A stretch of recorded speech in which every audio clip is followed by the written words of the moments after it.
We wait 2 or 3 minutes, the prestige person come to here, and then we will start soon. Thank you very much.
Раз, один, два, три.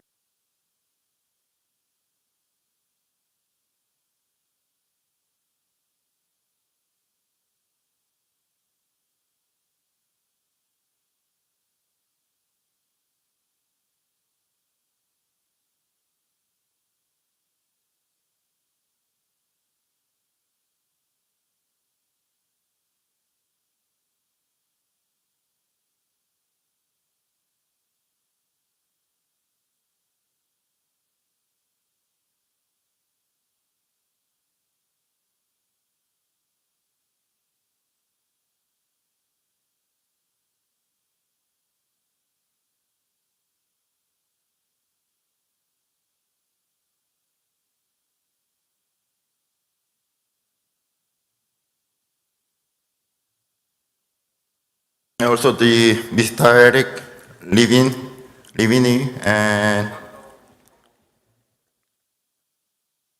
Alicia, Mr. Alicia Fajjul Live. And please come to the stage. We will start soon.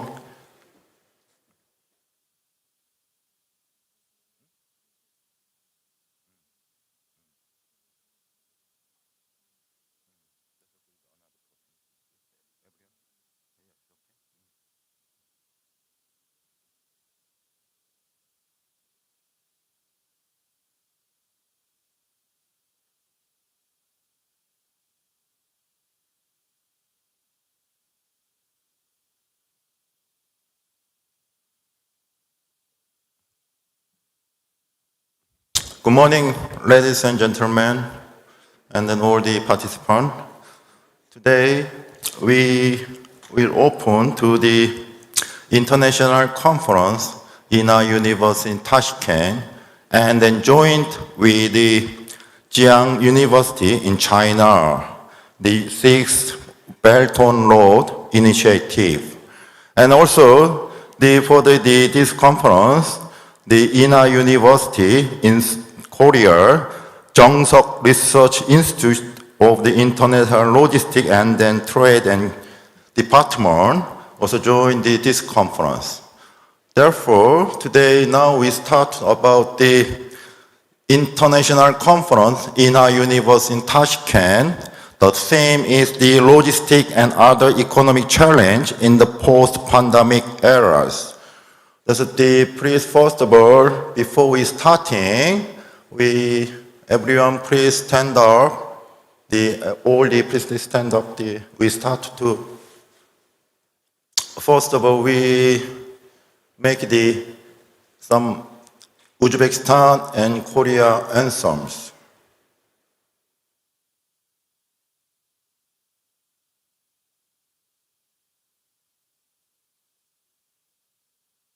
Yeah, everyone, please do it.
Thank you very much. Everyone, please sit, and then we start.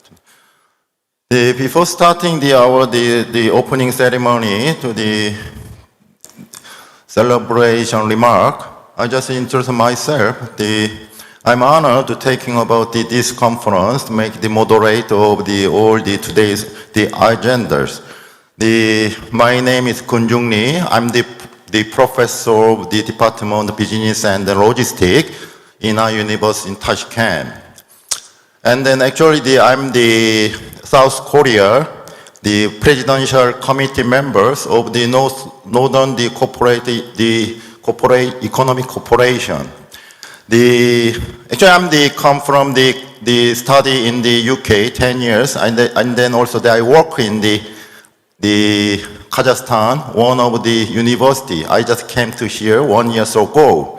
But I really surprised because compared with the Kazakhstan, also the Tashkent is really the beautiful cities. Also, especially when I came to in the Inha University Tashkent, I really surprised the excellent the brand building and then the excellent student. Especially, I'm really shocked because the president or lectures, the Mr. Muzaffar Zajalavov, is a really handsome and then also the smart. That's why I would like to introduce the lecturer of Inha University Tashkent to make the congratulatory remark. Please welcome to our excellent lectures of Inha University Tashkent.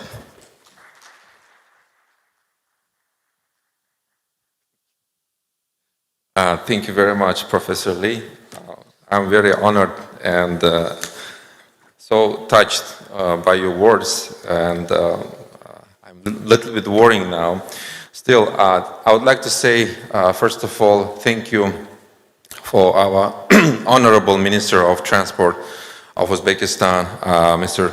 Mahkam Ilham Rustamovich, for his visit, and the Honorable Deputy Minister Bafayev Shuhrat Abdusharifovich as well, and the Honorable Deputy Minister of the Foreign Affairs, Mr. Siddiqov Ufrukat Ahmetovich, and our online guests who are participating from the Zhejiang University of China, the Director of Institute of Maritime Logistics, Professor Paul Tae-Woo Lee, and as well as the Director of the Jungsok Research Institute of International Logistics and Trade of Korea, Professor Kim Yong-jin, and of course one of the dearest Professor Jose Tongzon, who is participating from Australia now, and then who is also the chair of the BRICON 2021 local organizing committee. So our university is specialized in mostly in IT, and everybody knows, and another well-known specialty is the logistics, and recently we joined it with IT business. So our university students now, from last year, they're graduating from both big faculties. It's IT engineering as well as the logistics and IT business. So, and from this year we opened as well our graduate school. It's a master in business administration and digital transformation, so which includes also the basics of IT management. So they are very much as our professor said, our students are very talented, and we hope most of them, we just started graduating our students preparing in the logistics as well, and hopefully that they will also contribute in our countries, the government organizations as well, because when our honorable minister said that there are none of the students from our university who are working in the Ministry of Transportation, it was a little bit pity for us, but hopefully in the future maybe somehow we will motivate our students to work and to have some internships in such high-level government organizations as well. So I will be very brief because we have lots of sessions, we have lots of guests who are participating in the online, because this conference is mostly online, but we decided to do it hybrid format. So once again, I would like to say thank you very much for your visit and wish you all the best. Thank you.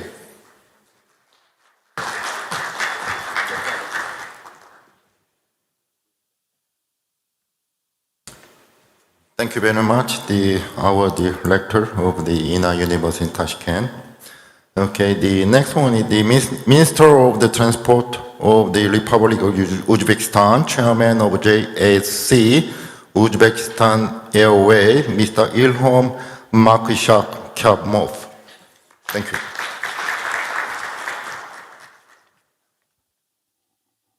Доброе утро, уважаемые участники конференции. Если позволите, я тогда на русском языке. Уважаемые участники, мы искренне рады приветствовать вас на 6-й конференции «Инициатива пояса и путей», в ходе которой будут обсуждаться проблемы мировой и региональной логистической системы, глобальные вызовы и пути их решения в период восстановления глобальной экономики после пандемии COVID-19. На самом деле, пандемия COVID-19 оказало разрушительный эффект на международную транспортную систему. Сокращение объемов перевозок коснулось всех видов транспорта, в первую очередь воздушного и морского. Вместе с тем, железнодорожный транспорт в некоторых регионах, в частности в направлении Европы, Китай, наоборот, частично выигрывает от сложившейся ситуации, что объясняется в том числе слаженной работой транспортных систем государств, разделяющих инициативу одного пояса и одного пути. Заметной обратной стороной мер по сдерживанию инфекций стало, в частности, кардинальное ограничение транспортной активности. По прогнозам Международного транспортного форума ОСР, общее сокращение мировых транспортных перевозок, измеряемых в тонны километрах, составило 36% по сравнению с докризисными уровнями. Специалисты отмечают значительные региональные отличия, если в странах АСЕАН, Центральной Азии, Российской Федерации, Индии транспортные перевозки сократились более чем вдвое, то в случае Китая падение не превысило 25%, а в Европе и США до 40%. Касательно нашей страны, в настоящее время экономика Узбекистана постепенно восстанавливается после пандемического кризиса. Проделана огромная работа с привлечением иностранных экспертов, а также специалистов с международным опытом для устранения негативного влияния пандемии на все отрасли страны.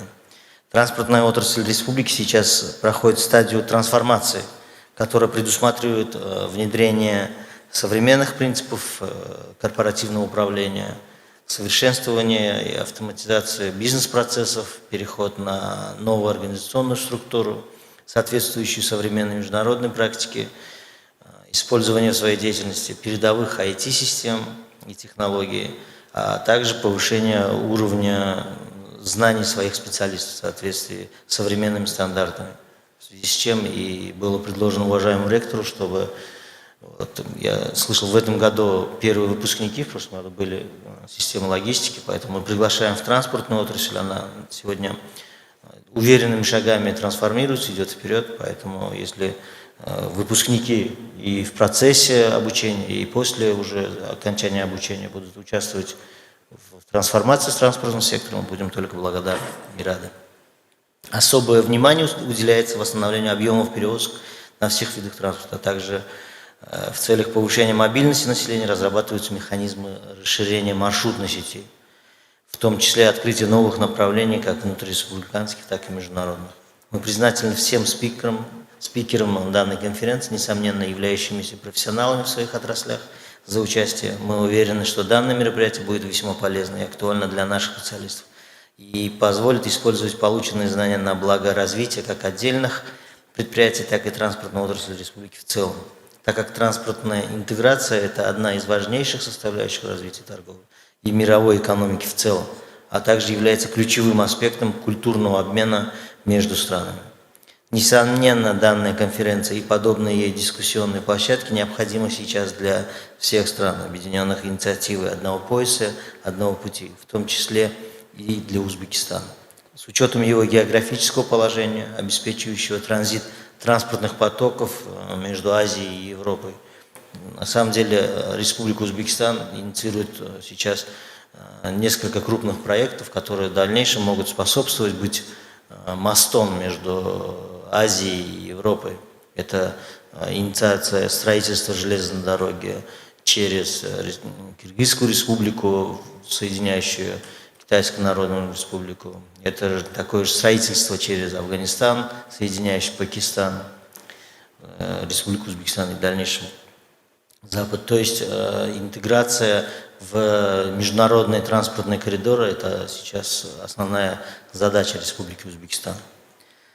Считаю, что данная конференция будет полезна для выработки общих подходов и механизмов, а также налаживания совместных работ стран-участниц и инициативы пояса и путей по восстановлению транспортных коридоров и транспортно-логистической системы регионов.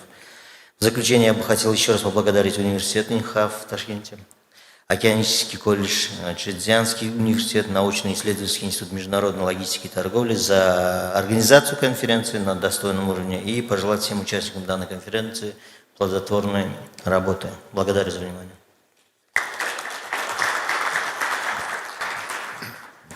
Thank you very much. the Deputy Minister of the Investment and Foreign Trade of the Republic of the Uzbekistan, Mr. Shukurov Fafayev. Okay, thank you, thank you very much. You are the congratulatory remark. Good morning, dear panelists, participants of the conference. I welcome you to today's discussions, and definitely the topic of today's event is extremely important. Transport and logistics brought us a lot of issues triggered by the COVID-19 impact, and we all feel, I think, the impact of and importance of this particular area for our economy, for the regional economy, and for global economy in general. And Uzbekistan being located in the middle of the region, in the middle of Central Asia, on one hand, being landlocked or double landlocked country from access to sea point of view, provides or attaches a special importance and interest to development of logistical and transport infrastructure, to better connectivity with neighboring countries and with neighboring regions. As Mr. Mahkamov already mentioned, we are pushing forward a number of initiatives which will help us to expand regional and sub-regional, intra-regional logistical and transportation infrastructure, especially in railroad sector. In terms of financing and investments in this particular area, I think we have sufficient resources domestically, but given how much benefits these projects can bring to neighboring countries and to regional economy in general, we are pretty confident that we'll find interested investors and partners to finance these projects. Again, the COVID-19 once again stressed how important is trade, how important is logistical and transport infrastructure, and how harmful can be the disruptions in supply chains. Given that, I welcome today's discussion. I hope that we can together develop and find some solutions which can help us to overcome today's challenges, and wish you all a very productive, interesting disputes and discussions. And thank you, organizers, for inviting. Thank you.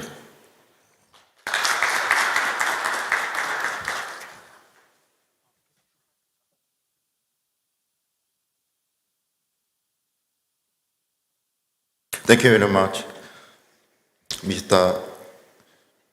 Shukurov, the fire of, and the Deputy Minister of the Foreign Affairs of the Republic of Uzbekistan, Mr. Furqat Sidikov. Thank you very much.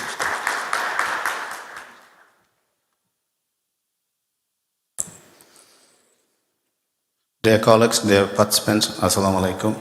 It's a great honor and privilege to be here today. I would like to thank our organizers, especially Inha University, for inviting me here.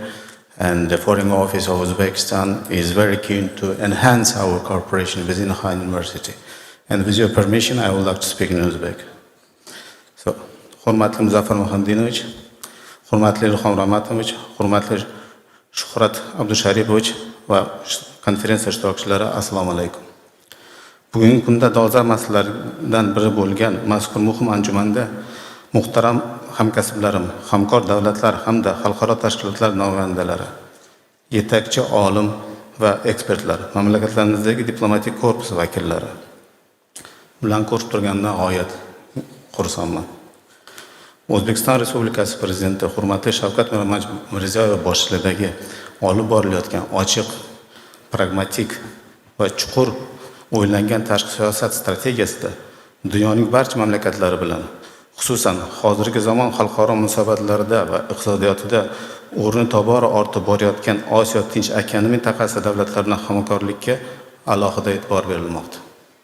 Tashqi siyosatimizning ustuvor yo'nalishlari bu albatta iqtisodiy diplomatiyadir. Va bu albatta mushtarak manfaatlarga xizmat qiluvchi hamkorlik loyihalarini hamda tashabbuslarga katta ahamiyat berishda imkoniyat yaratadi. Xitoy Xalq Respublikasi raisi Si Szinpin janobi oliylari tomonidan ilgari surilgan bir makon bir yo'l tashabbusi aynan shunday tashabbusdan biri bo'lib, O'zbekiston tomonidan to'liq qo'llab-quvvatlanmoqda. Xususan, O'zbekiston Respublikasi Prezidenti Shavkat Mirziyoyev o'zining 2019-yil Pekinda bo'lib o'tgan bir makon bir yo'l xalqaro forum doirasida o'tkazilgan davra suhbat nuqtida sayyoraning 60% aholisi yashaydigan hududga qamrab olgan bu ulkan loyihaning amalga oshirilishi mamlakatlarimiz o'rtasida do'stlik va hamkorlik, xalqlarimiz faolligini ta'minlashga yordam beradigan loyiha deb ishonch bildirgan edilar. Xonimlar va janoblar, Markaziy Osiyoda va qo'shni mintaqalar bilan o'zaro bog'liqlikni mustahkamlash tarafdori sifatida O'zbekiston bir makon bir yo'l tashabbusini butun Yevroosiyo iqtisodiyotiga ijobiy ta'sir ko'rsatadigan muhim transport va infratuzilma loyihalarini amalga oshirishning ustuvor maqsadlariga erishishga amaliy hissa qo'shadigan loyiha sifatida qarayapti. Bizning bir makon bir yo'l bo'yicha pozitsiyamiz, shuningdek, mamlakatimizning Xitoy Xalq Respublikasi va Osiyo Tinch okeani mintaqasidagi boshqa muhim sheriklarimiz, shu jumladan Koreya Respublikasi bilan ham har tomonlama keng qo'lamli strategik hamkorlikni yo'lga qo'yishning ustuvor yo'nalishlari va amalga oshirish bo'yicha muhim mexanizm bo'lib xizmat qiladi. Bundan keyin qamrovli hamda o'zaro manfaatli hamkorlik asnosida Markaziy Osiyo, Buyuk Ipak yo'li davrlarida bo'lganidek, Yevropa va Osiyo o'rtasida savdo, iqtisodiy va transport tranzit yo'laklarining hubiga aylanishiga iymonimiz komildir. Aminmizki, birgalikda sa'y-harakatlar bilan ushbu tashabbusni amalga oshirishda ishtirok etgan davlatlar mintaqaviy hamkorlikni rivojlantirish, iqtisodiy o'sishning yangi manbalarini ochish, pirovardida mamlakatimizlar xalqlari turmush darajasini oshirishga ta'minlashga erisha olamiz. Bizning tarixiy va madaniy merosimiz, oldimizda turgan maqsad vazifalarning o'xshashligi, shuningdek, intishlarimizning mushtarakligi kelajakda katta ishonch bilan qarashga imkon yaratmoqda. Shu o'rinda ta'kidlash istardimki, O'zbekiston Markaziy Osiyodagi tranzit salohiyatini maksimal darajada ochish va Xitoy Markaziy Osiyo, G'arbiy Osiyo iqtisodiy yo'laklarini shakllantirish manfaatdoridir. Biz shuningdek, O'zbekiston Qirg'iziston Xitoy temir yo'lining qurilishi barcha ishtirokchilarga foyda keltiradi, savdoni faollashtiradi, yangi ish joylarini yaratadi, sayohlarni jalb etadi va tranzitda daromad keltiradi deb ishonamiz. Shu loyihaning istiqbolli ekanini birinchi marta Markaziy Osiyodagi avtotashuvchilarga to'g'ridan-to'g'ri Xitoyga chiqish imkonini bergan Qashg'ar, Irkimishton, O'sh, Andijon, Toshkent avtoyo'llari ko'rsatib turibdi. Bu borada janubiy portlarga chiqish imkonini beruvchi Mozori Sharif, Qabul, Peshavar temir yo'lining qurilishi ham muhim ahamiyatga kasb etadi. O'zbekiston manfaatdor davlatlar bilan, shu jumladan Afg'oniston, Pokiston, Rossiya bilan birgalikda bu loyihaning amalga oshirishda ish olib bormoqda. Ushbu transport va infratuzilma loyihalarining moliyalashtirilishini ta'minlash uchun O'zbekiston Prezidenti Markaziy Osiyo va Afg'oniston uchun moliyaviy muloqotni tashkil etish bo'yicha tashabbusni ilg'or surdi. Muloqotning asosiy maqsadi Xitoyning moliyaviy institutlari, Osiyo infratuzilmaviy investitsiyalar banki, Buyuk Ipak yo'li jamg'armasi va boshqa yirik xalqaro rivojlanish institutlari, xususan xususiy sektor bilan hamkorlikda mintaqaning eng muhim infratuzilma loyihalarini amalga oshirishga jalb qilishdir. Hurmatli anjuman ishtirokchilari, Yevrosiyo makonida xavfsizlik va taraqqiyotni ta'minlash hech shubhasiz bir makon bir yo'l tashabbusidan ko'zilgan maqsad vazifalarni erishishning hal qiluvchi omilidir. Afg'onistondagi vaziyat tezlik bilan barqarorlashtirish alohida ahamiyatga kasb etadi. Joriy yilning 15-16 iyul kunlari Toshkentda o'tkazilgan Markaziy Osiyo va Janubiy Osiyoning mintaqaviy bog'liqlik bo'yicha xalqaro konferensiyasi natijalari xalqaro jamiyat Afg'onistonning ikki mintaqa o'rtasida to'siq emas, balki ko'prik bo'lishdan manfaatdorligini ko'rsatdi. Shunday ekan, Afg'onistondagi bugun vaziyat bizni xavotirga solmasligi mumkin emas. Hozirda ushbu mamlakatda qanday murakkab jarayonlar kechayotgani bu yerda to'planganlar uchun ayondir.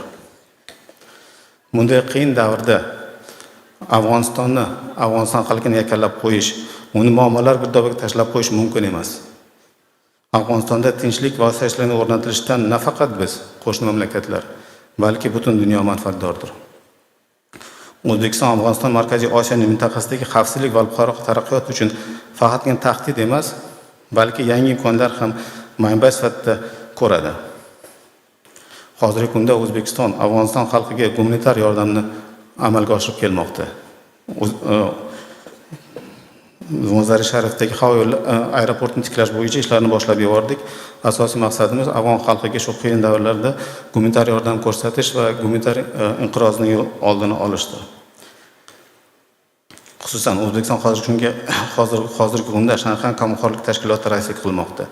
Va 2022-yilda mintaqa uchun muhim bo'lgan yana bir tuzilma, Iqtisodiy hamkorlik tashkiloti ham raisligini o'z zimmasiga oladi. Bu tashkilotlar doirasida bir makon, bir yo'l tashabbus loyihalarining amalga oshirilishi, shu jumladan Afg'onistonda vujudga kelayotgan vaziyat asnosida Markaziy Osiyoda mintaqaviy barqarorlik va bardavom rivojlanish maqsadlariga alohida e'tibor qaratadi va yuqorida aytib o'tilgan yirik mintaqaviy loyihalarni amalga oshirishga o'ch kuchini safarbar qiladi. Hurmatli ishtirokchilar, xulosa qilib aytganda, O'zbekistonning bir makon, bir yo'l davlatlari bilan hamkorligi ulkan va hali to'la amalga oshirilmagan salohiyatga ega. Loyihaning ro'yobga chiqarilishi dunyo tumanida Markaziy Osiyoning tarixiy mavqeini qayta tiklashga zamin yaratadi. Nutqimiz so'ngida konferensiya ishtirokchilariga katta ulkan yutuqlar hisob qolardim va e'tiboringiz uchun rahmat.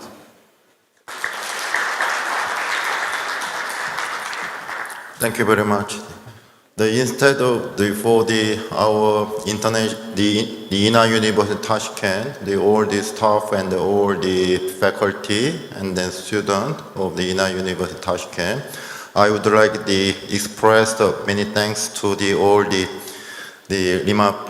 congratulatory remark, especially in our lectures of the Inha University Tashkent and the Ministry of Transport of the Uzbekistan and the Ilhom Kamov, and the Deputy of the Ministry of Investment and Foreign Trade in the Shumak the FAF, and then also the Farkat Shildikov, Deputy Minister of the Foreign Affairs of the Republic of the Uzbekistan. Thank you very much. And this conference, the international conference Inha University in Tashkent, and we joined with in China, the distinguished prestigious university, Zhejiang University, especially in the Institute of the Maritime Logistics Ocean College.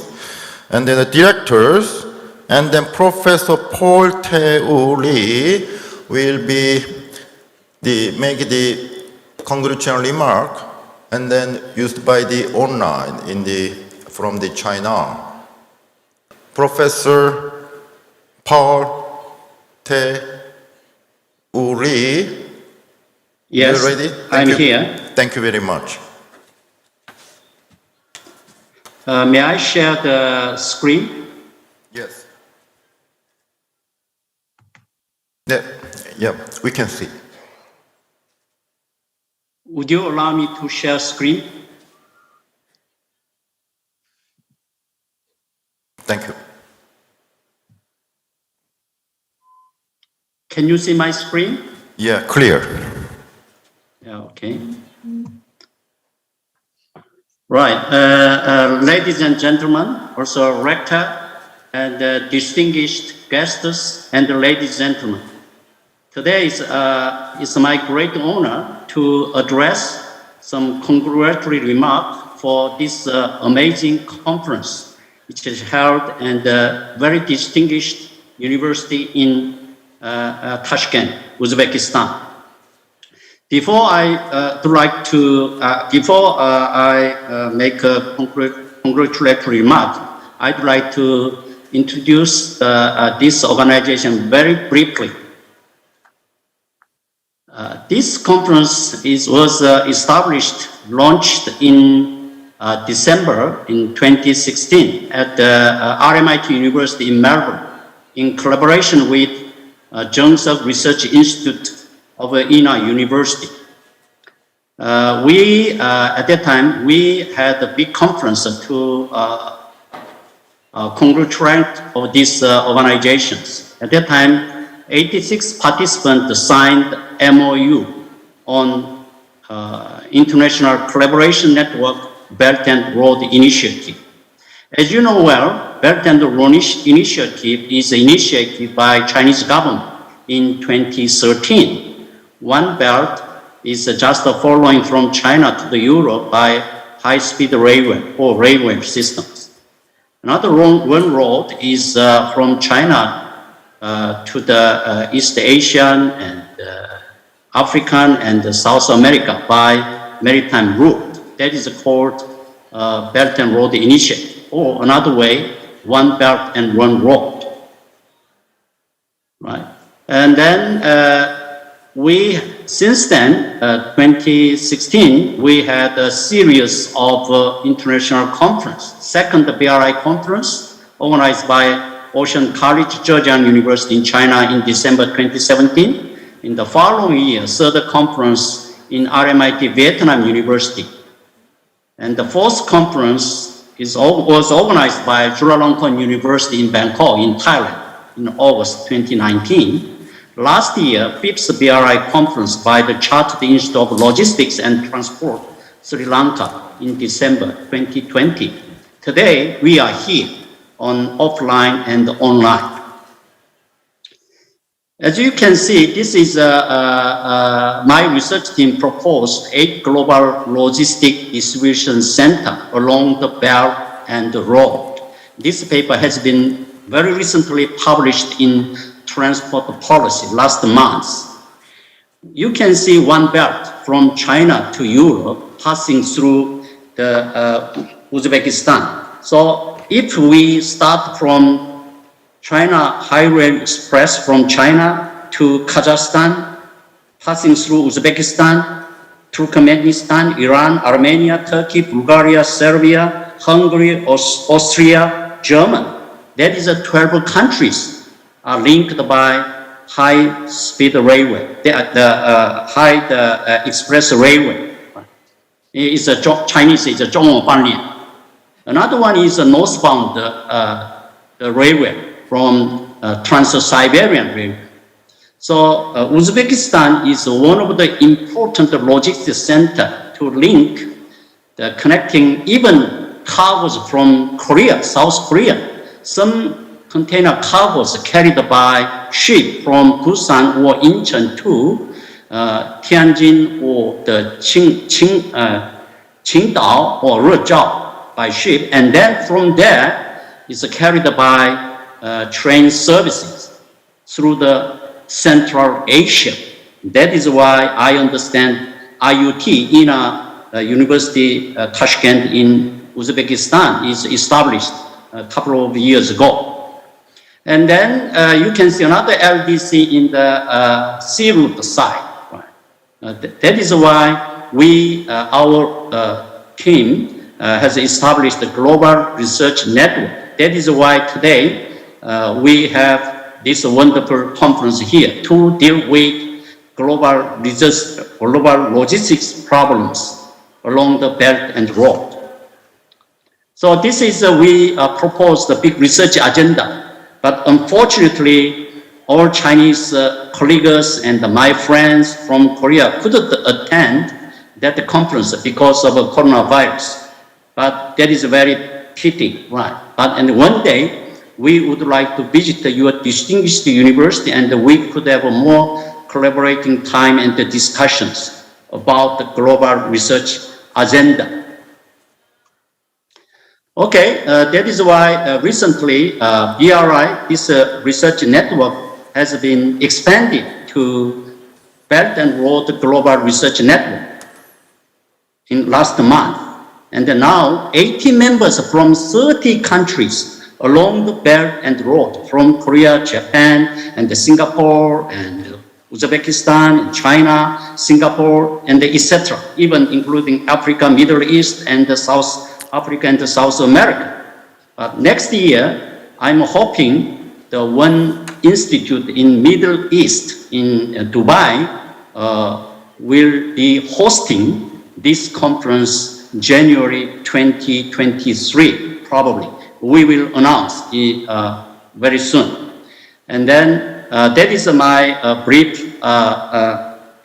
Once again, I would like to congratulate the conference organizers and all participants and the speakers to enjoy, and then we can have more sharing information, knowledge, and among all the participants. Once again, congratulations for successful event, and with the ladies and gentlemen. Thank you. Thank you. Thank you very much. Thank you very much, the Professor Paul Lee from the Institute of Maritime Logistics, Ocean College, Zhejiang University. Thank you very much again. You gave us the good opportunity. More deeply, we understand about logistics and the other economic challenge in the post-pandemic era regarding to our theme. And the Inha University, Professor Kim Hyung-jin, Director of Jeongseok Research Institute of International Logistics and then Trade in the Korea. Also, she will make some video recording from the Korea, and then she make some congratulation remark.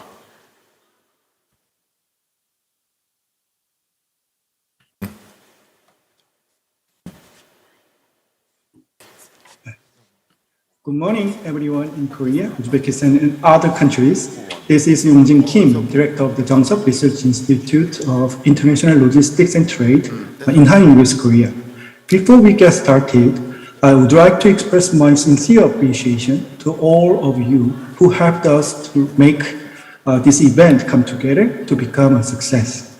At first, Mr. Ilhom Makamov, Minister of Transport of Republic of Uzbekistan, Mr. Shukhart Bafayev, Deputy Minister of the Investment and Foreign Trade of the Republic of Uzbekistan, Mr. Jamshid Agambardiev, Deputy Minister for the Development of IT and Communications of Republic of Uzbekistan, Mr. Pukhat Sidikov, Deputy Minister of the Foreign Affairs of Republic of Uzbekistan. Finally, Mr. Mujarraf Jallarov, Rector of the Inha University in Tashkent. If I made a mistake, please forgive my pronunciation. And many other valuable scholars and experts who will deliver this knowledgeable and insightful presentation. Thank you to all of you for being here with us today. We are very pleased to welcome you to attend this conference. Today marks our 6th Belt and Road Initiative online conference focusing on logistics and other economic challenges in post-pandemic era. Today, we have very insightful and knowledgeable presentation from various field experts with regard to the logistics and economic issues from Korea to Uzbekistan and Europe in this pandemic era. It may be difficult because of the new corona strain, so-called Omicron, but we have to prepare for the post-COVID-19 situation, especially on the logistics and economic issues. I think that all of you can get an important and insight and idea from this online conference. Well, I don't want to take too much of time of you, so I need to wrap up my comments. Finally, I hope that we can meet each other face-to-face next year somewhere else in the world. And very warm welcome to each and every one of you. Thank you. Okay, thank you very much. So we hope that thank you. So we hope that we meet again to the research and then publication together with the Institute, Jeongseok Research Institute of the International Logistics and then Trade in our university. Okay, our celebration remark in the opening ceremony, Professor Jose Tong-jong in the Inha University Tashkent, who is the chair of the this conference, local organization committee. Okay. Thank you. Can you see me? Yeah, we can see. You can see me. Well, good morning, everyone. On behalf of the School of Logistics of Inha University, Tashkent, or IUT, which is now known as Department of Business and Logistics, I would like to warmly welcome all of you to the sixth One Belt, One Road virtual conference. Let me first briefly introduce SOL, or School of Logistics of IUT. SOL was established about 4 years ago as part of IUT's mission to train and produce logistics experts and professionals who can manage the logistics complexities and challenges facing landlocked countries of Uzbekistan and the rest of Central Asia. IUT started accepting undergraduate students in logistics in the second semester of 2016, with only less than 50 first-year students.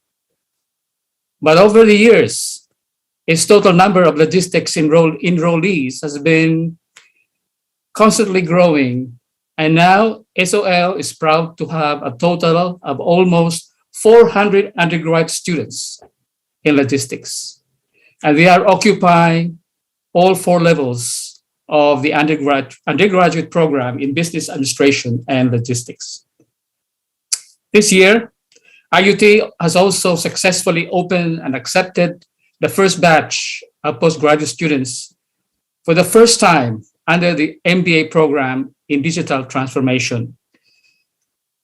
And although IUT, and in particular SOL, is still relatively young, we are pleased and honored to host this particular conference. We chose the main theme for this conference, which is logistics and other economic challenges in the post-pandemic era, to highlight the 2 major events that have affected and will shape the economies of Central Asia: the Belt and Road Initiative, or BRI, and the COVID-19 pandemic that has devastated a lot of economies, especially those economies in the developing world.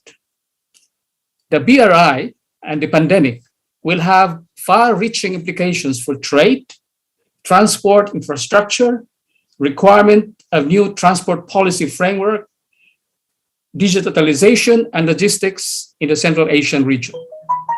To analyze these implications, this conference is organized, and we have invited all academic professionals, government policymakers, and practitioners to participate in this international virtual conference, to exchange views and insights into the logistics and other economic implications of these extraordinary events.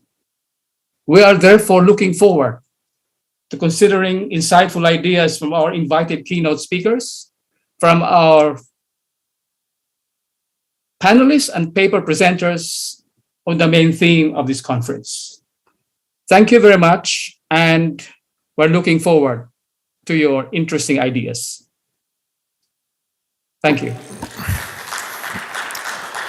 Okay, thank you very much, Professor Jose Tongjon in the Australia. That's why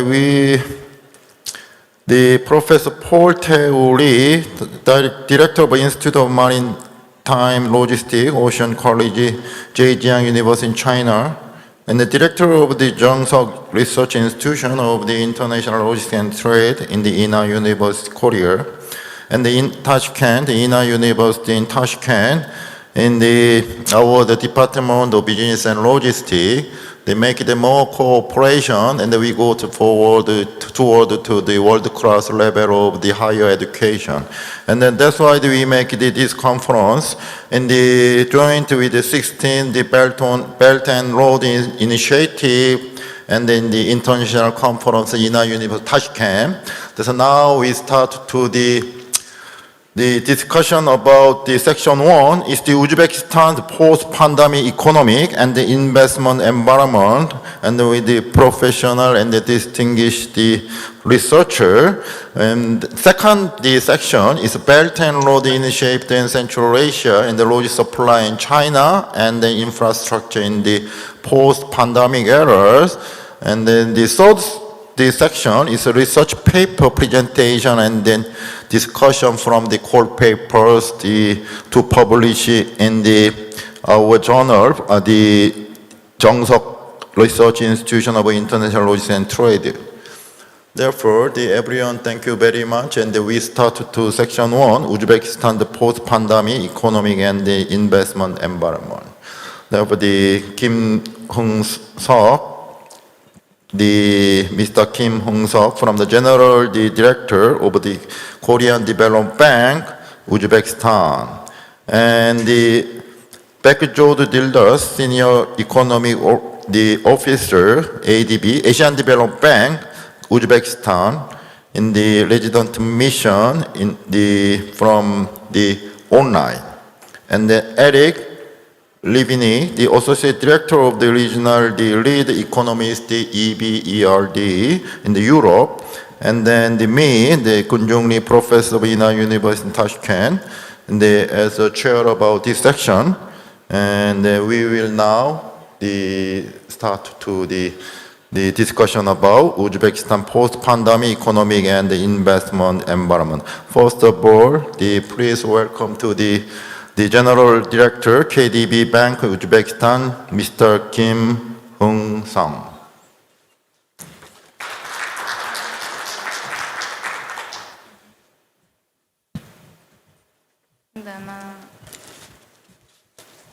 Thank you very much, everyone. I'm great honored to deliver a speech here.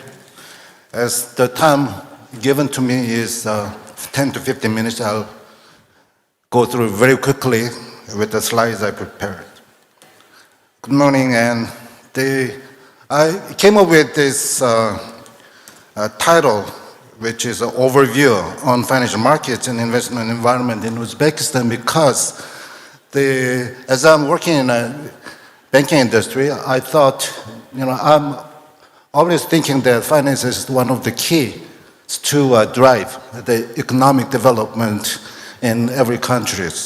And it's very nice to see the current Uzbekistan government is trying to very ambitious economic development policy centered on the two things. One is the opening of the economy, and the other one is the liberalization. But as I have been thinking, capital formation is one of the most crucial keys, among others. Please, I hope my presentation help you understand where the capital formation and where the financial markets in Uzbekistan is now.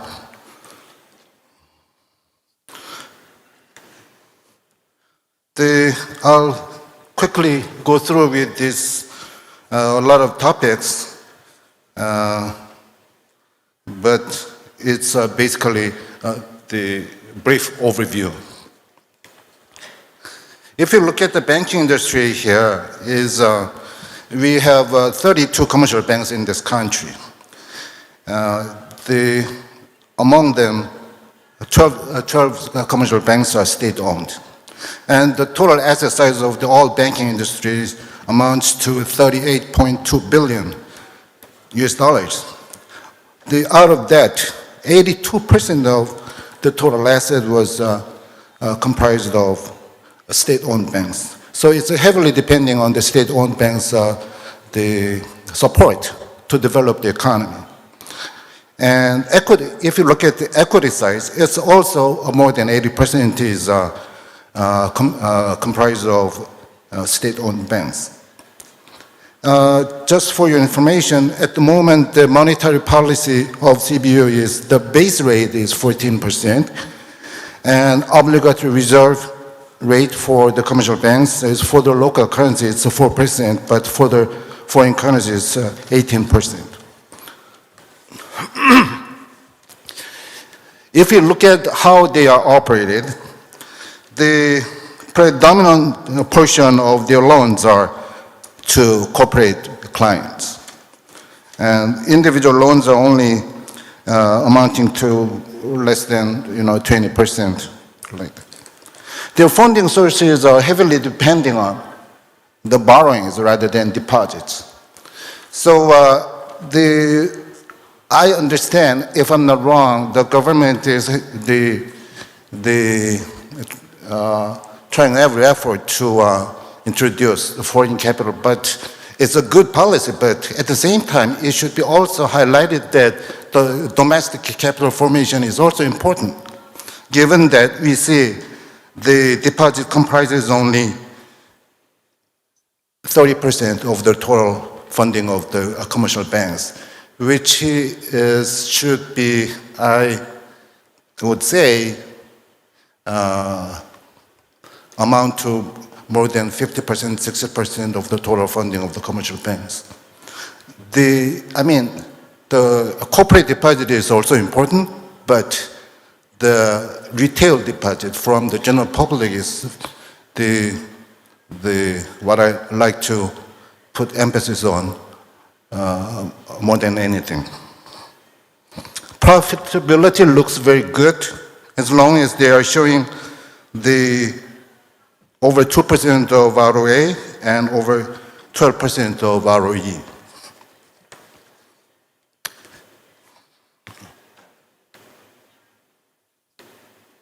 Here's the bank league table, including all the 32 commercial banks. Of course, led by the biggest state-owned bank, which is National Bank of Uzbekistan. And even though we are, KDB Bank of Uzbekistan is the biggest among the foreign capital-owned banks, we are just ranked at somewhere in the middle of the league table. Just for your information, I'm trying to compare them to the Korean case. In Korea, there are 19 big commercial banks, including 5 state-owned banks, and 15 purely private-owned commercial banks. And apart from that, there are 31 foreign banks branches. The total asset size is 2,898 billion US dollars, which is divided into a commercial bank owned by commercial banks amount to 1,713, and state-owned is only half of them. Half of it, and the remaining goes to foreign banks. Just for comparison purpose, look at the bank called BNK, one of the regional bank. It's ranked at number 12, and its asset is 35.1 billion US dollars, which is similar to the total asset size of Uzbekistan. The reason why I came up with this number is not just comparing the size, but to compare the so-called financial inclusion, which highlights the importance of the domestic capital formation. I mean, if you look at the Korea's GDP, it's a big number, but 1,630.5 billion US dollars. Uzbekistan is 57.5 billion. There are many, many indicators which can explain the financial inclusion of a country. But for example, like the number of accounts and whatever things. But out of those many indicators, I just picked up one indicator, which is the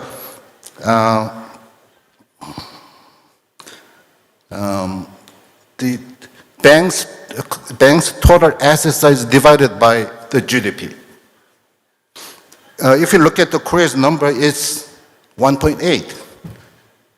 except the capital moving in the capital market. It's talking about only the banking sector, because given that there's the very little capital market in this country, while Korea is showing 1.8, Uzbekistan is still showing less than 70%. So I would expect because Uzbekistan still just get started to develop its economic growth. So I believe and I hope this number will grow during the path of its economic development. Apart from the numbers, let me talk about the recent development of banking industry, which is prepared for the government major driving initiative, which are opening of the economy and liberalization of the economy. The top priority was given to the international, bring the international standard to the banking industry of Uzbekistan, initiated by the central bank and the government, which comprises new law on banks and banking activities were introduced in 2019, and new law on currency regulation, which is very important to both the national people and the foreigners, were introduced also in 2019. And new CB regulation on corporate governance at banks was also introduced in last year. It's all about to bring the practice and regulation in this country to the international standards. The currency liberalization is also important. In September 2019, the currency was liberalized. Devaluing is a revolutionary in the will of the government to liberalize the currencies in this country by devaluing 45% against the dollar overnight as full convertibility. Full convertibility is very important. It's a very important mark of the strong will of the government to bring the international standard to this country. And Uzbek legal entities have been free to purchase foreign currencies for payment of current international transactions at commercial banks. As I'm working in a commercial bank as general director, I can say there's no little big problem in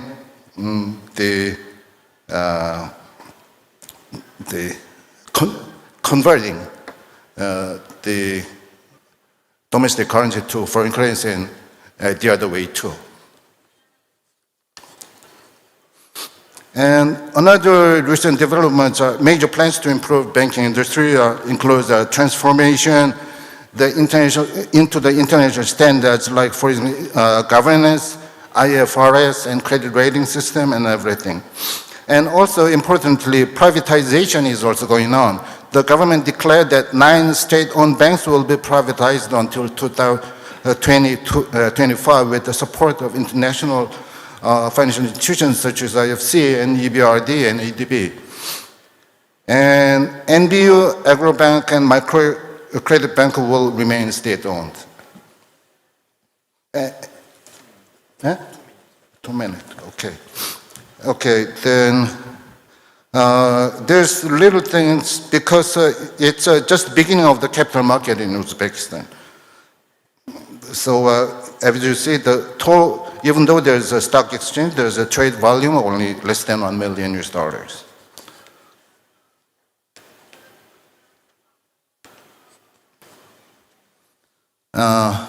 There has been also made some developments to attract the foreign direct investment, which is basically focusing on the new legislation to see a investor-friendly environment. comprising free economic zones and privatizing state-owned companies and international commercial arbitration. Finally, if you look at, so last year was a kind of exception because there was a pandemic, so not a lot of FDI inflows was made in Uzbekistan. Let me spend 1 minute for you to look at what commercial banks are doing here by taking the example of my bank. We have, it's a universal bank. We have the wide range of services for investors, and these are the international projects we are supporting from the Central Asia China gas pipeline, project finance, Sugil project, and like a lot of solar energy projects like that. So basically, our support to the industry is heavily focused on the manufacturing and the resources of this country. Okay, here's a snapshot on the KDB Bank Uzbekistan for your understanding, and followed by where the bank's ratings are here in Uzbekistan and what kind of financial indicators one of the common Uzbekistan commercial banks have. Thank you very much. I just asking to some question and the answer is because you don't have. The mic is not working. Okay.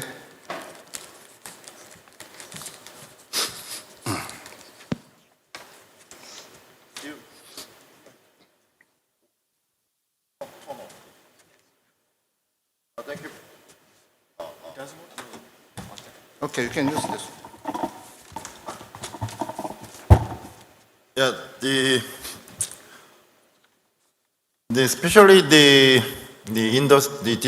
finance, the market is very important for the development, the economic growth, especially including the logistics and other the industry. And that's why I would like to ask what is the key issue to how can we develop in the Uzbekistan, develop in the financial market, especially in there's any idea to the special two things, both them in traditional or after the pandemic, the COVID-19, and then what is strategy of the government or the bank strategy of the develop the finance develop market. Okay, thank you for asking that question. I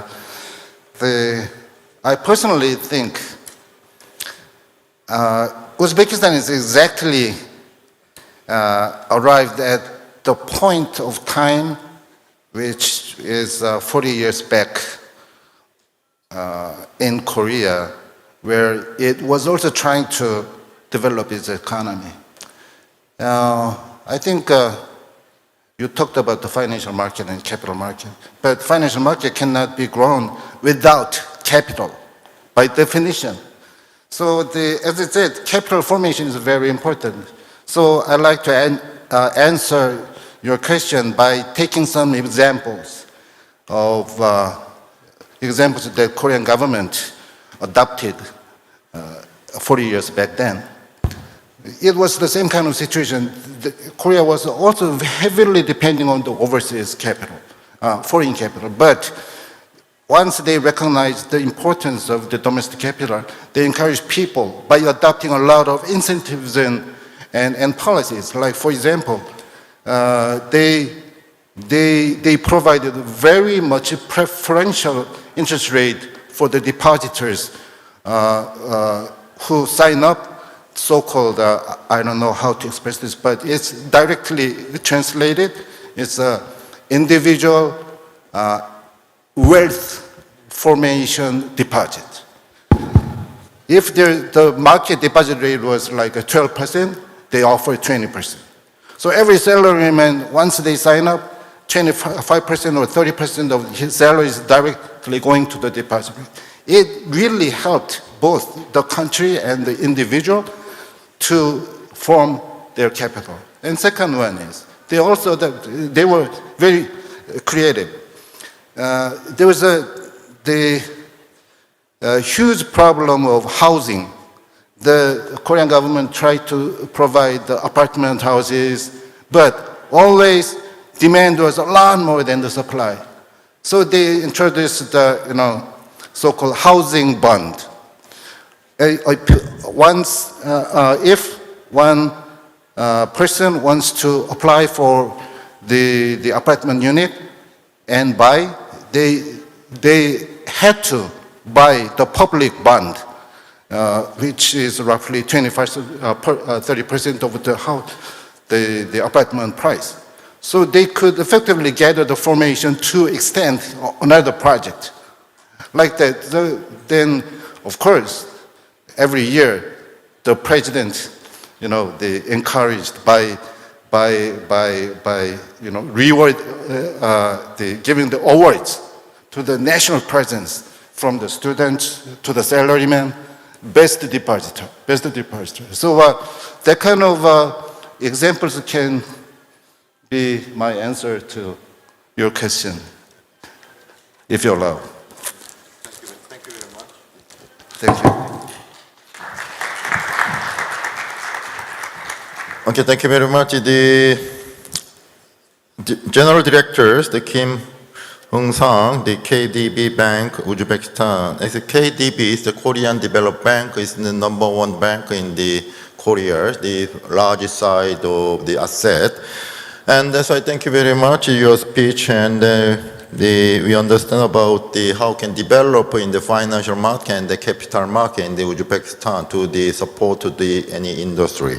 And second one, that's why the second presenter, the Bekjod Jalinov, Senior Economic Officer, ADB, Asian Development Bank, Uzbekistan. Okay, by the online. Can you hear me? Yes, I can. Yeah, thank you very much. Good morning, ladies and gentlemen.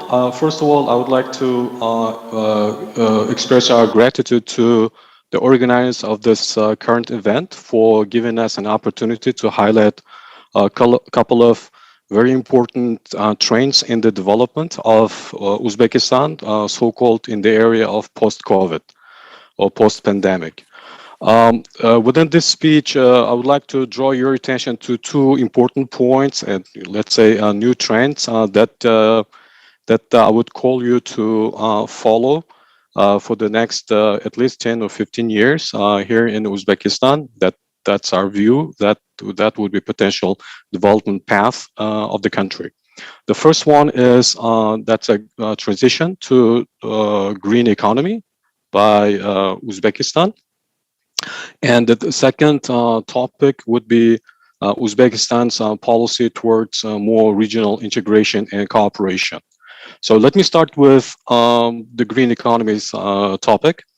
But before that, let me provide you some background information that what we expect in terms of climate change impact on the country's economy. Uzbekistan remains vulnerable to climate change impacts. So that means this is based on the plenty of research, verifiable research works by the scientists. For example, average temperatures has been rising by 0.27 degrees Celsius per decade during starting from 1950 to 2013, and also it's also projected to increase by 4.8 degrees Celsius by the end of this century. So this is very alarming. And this 4.8 degree increase, I'm just providing you the upper bound, the highest expectation that most of the research works suggest. Regular high temperatures will induce drought occurrence in almost every 5 years with economic and social consequences. Let's not go beyond Uzbekistan. For example, this year, Uzbekistan experienced water shortages by 25% of the average water resources that would be available for irrigation. We also saw more frequent and severe dust storms, and in some districts of Samarkand province, we saw some drinking water outages. That's because of the climate change impact. In terms of the impact on economic sectors, let me highlight the impact on agriculture. The agriculture sector itself provides over 4 million jobs to people. That we're talking about 27%, roughly 27% of total employed. And it accounts for almost 18% of GDP value added as of last year. And this sector is challenged by the impact of higher temperatures, more variable, more changing precipitation, and water shortages on yields of several crops. For example, the yields of winter wheat and cotton are projected to drop by over 40%, in some cases 45, 49% by 2050s. And this poses a risk to food security and livelihood of almost half of Uzbekistan's population residing in rural areas. There's also pressure on urban infrastructure and power supply, which is anticipated to increase with more extreme heats, raising the average annual count of days, a number of days, and temperatures above 35 degrees Celsius from roughly 50 days that was averaged during 1986, 2005 to over 100 days. So that means we're going to have 110, 120 days by the end of the last decade of the century, starting from 2080, unless climate change mitigation and adaptation measures are not undertaken. Uzbekistan generates roughly 90% of its energy from fossil fuels. So that means 82% from natural gas and 88%, just 8% from coal, and modest, very small 10% from hydropower at the moment. That means unless it transforms to green economy by preparing its population, upgrading institutions, and facilitating green finance, Uzbekistan, that our view, can emit more greenhouse gases to meet the energy demand by key sectors. That includes agriculture, I have already mentioned, agriculture to maintain water pumps by for its almost 85% irrigated croplands, and urban population with about roughly 2% annual growth. This is huge pressure on the economy and on the sector. Uzbekistan, so what the authorities are doing now is they have ratified the Paris Agreement back in 2018, targeting to reduce greenhouse gas emissions per unit of GDP by 10% from the 2010 level by 2030. And also they're planning to come up with the action plan to achieve carbon neutrality in power sector by 2050. We welcome these policy commitments. In 2019, government adopted its strategy for green transition, or transition to a green economy during 2019 and 2030. And now they're working on improving the power sector carbon neutrality action plan. In transition to a green economy, authorities prioritize, first of all, improvement of energy efficiency. Second, energy consumption diversification, and while developing a renewable energy sources that ADB is also engaged in, climate change adaptation mitigation measures, and green financing. This is very essential. This is going to be a new trend in the banking sector of Uzbekistan for the next at least 5 years, and setting up a proper regulatory framework. To support or to complement this transition to a green economy and also attaining of so-called nationally determined contributions, basically Uzbekistan's commitments to the Paris Agreement, and also Uzbekistan's national targets under Sustainable Development Goal 13 on climate action. Asian Development Bank, we are collaborating with the government to develop first a climate and disaster risk screening tool and build the capacity of relevant agencies in climate risk assessment. And so that relevant agencies as well as staff of the public institutions, they can more or less identify cost-effective resilience solutions to climate change. And also, in general, ADB, we incorporate climate change mitigation or adaptation actions in virtually all projects for Uzbekistan. So this is the topic number one, which was about green economy transition. And let me just briefly highlight the key issues related to the regional integration cooperation of Uzbekistan post-COVID. Uzbekistan's export volume remains modest, very, very small at about 28% of GDP. If you look at the structure of the export, hydrocarbon and mining quarrying commodities, we're talking about copper, zinc, gold, natural gas, take lion's huge share in the export structure. While Uzbekistan growth model remains fixed capital investment driven, that is boosting construction and industrial modernization, imports of mainly machinery and equipment and inputs for these two industries are expected to maintain imports at about 35% of GDP. So if you noticed, we're talking about current account deficit or trade deficit, roughly equivalent to 5-6% of GDP. Since 2017, authorities undertook significant steps to liberalize trade to boost regional cooperation. For example, WTO accession policy or measures that the government authorities are undertaking, it's commendable.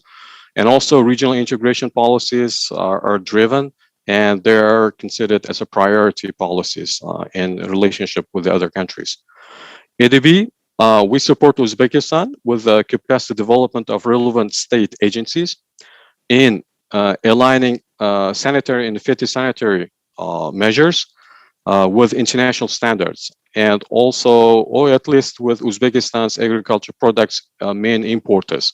That is the Russian Federation, Kazakhstan, Turkey, potentially People's Republic of China.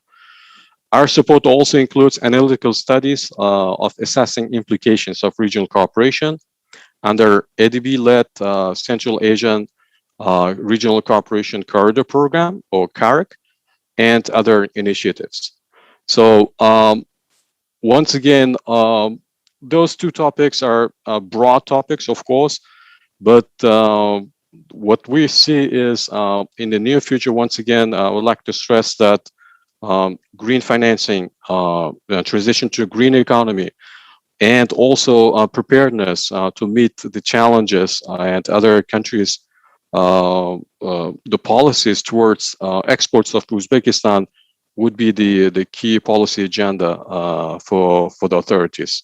That's in terms of developing the country's economy. Thank you very much. If you have questions, we're ready to answer. Yeah, thank you very much. Mr. Jalido, the Senior Economic Officer, IDB.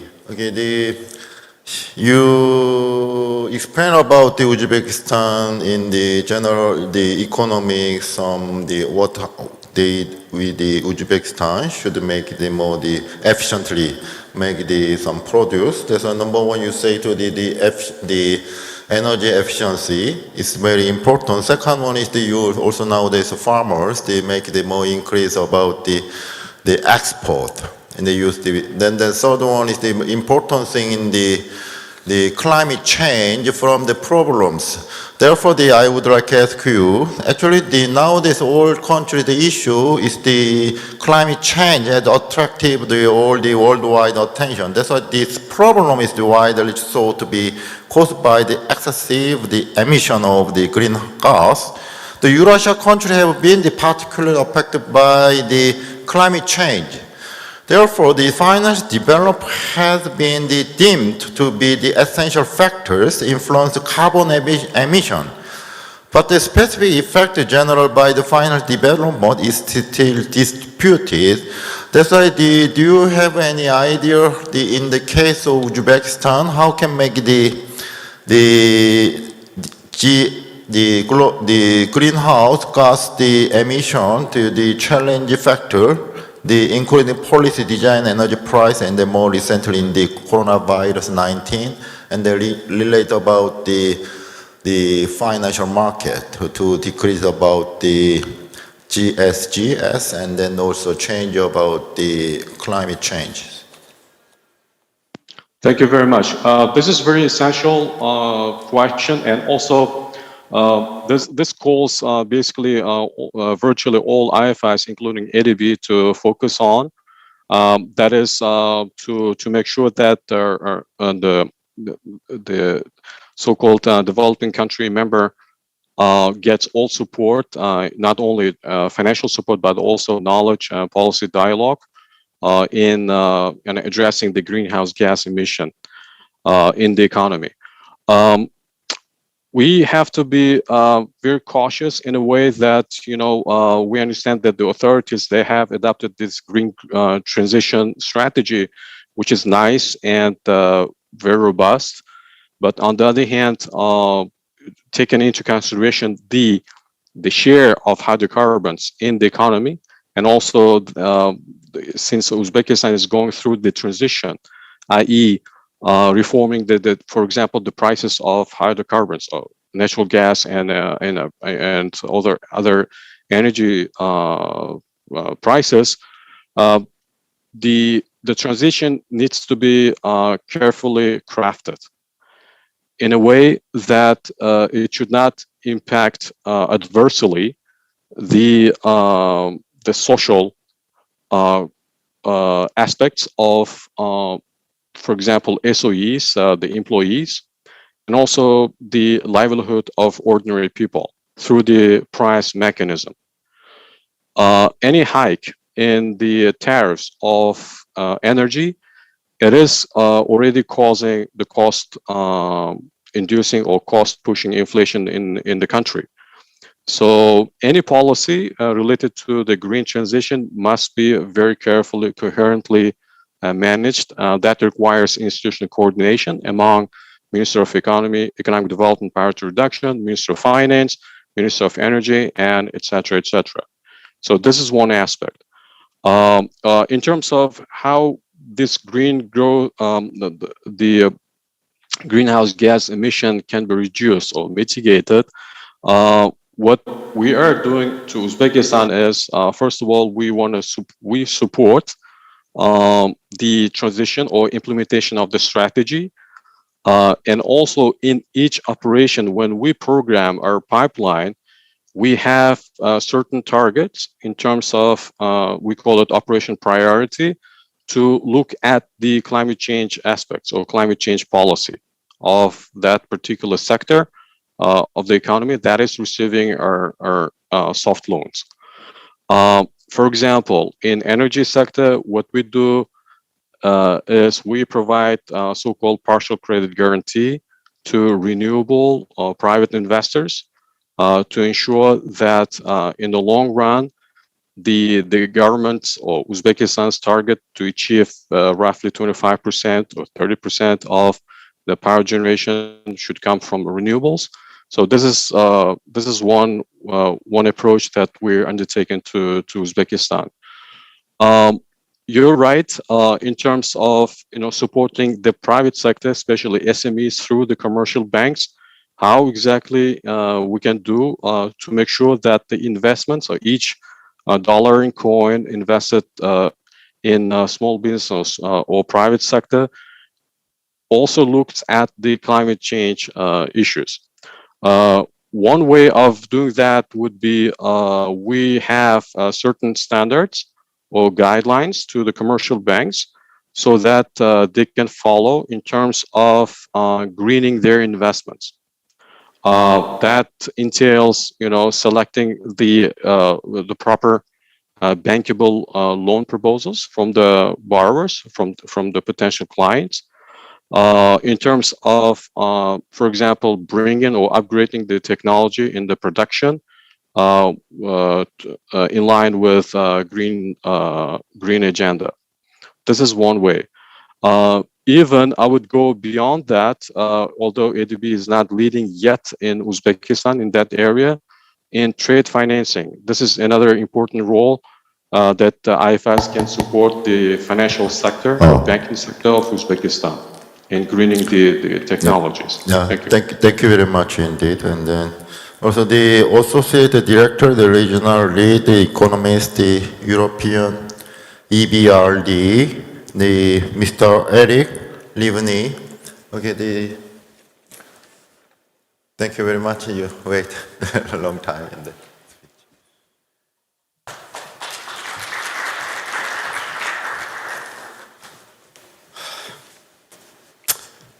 Hi. Yeah, I have a slightly different type of presentation, not the usual IFI talk. First of all, I'm really happy to be here.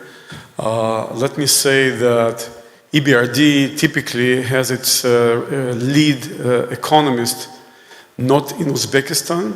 My predecessors used to be sitting in Kazakhstan. So my arrival to Tashkent, and I'm now based in Tashkent, signifies in a way the importance of Uzbekistan for the EBRD. This year we are looking at increasing our investment just this year to $600 million, which is for us a record year. This is the largest volume of investment we have made in Uzbekistan ever. So without further ado, let me talk about the Silk Road and a little bit about its economic geography. Now, how do I go to the next slide? I can click myself, okay. So this is further. Okay, wonderful. Now, some time ago, 2 years ago, I was asked to do a presentation about Central Asia at the EBRD in London. So I flew to London to enlighten my colleagues about the economic issues of Central Asia, what it is. And the first slide I showed people was actually this very slide, which is the night view of Central Asia from the outer space. And my question to the audience, and these were not experts in Central Asia, I mean, these were just my EBRD colleagues, my question to them was, okay, now looking at this map, can you guess where are the political borders, drawn on this map? So now, where are the countries? And there's no way, even if I add like the main cities, right?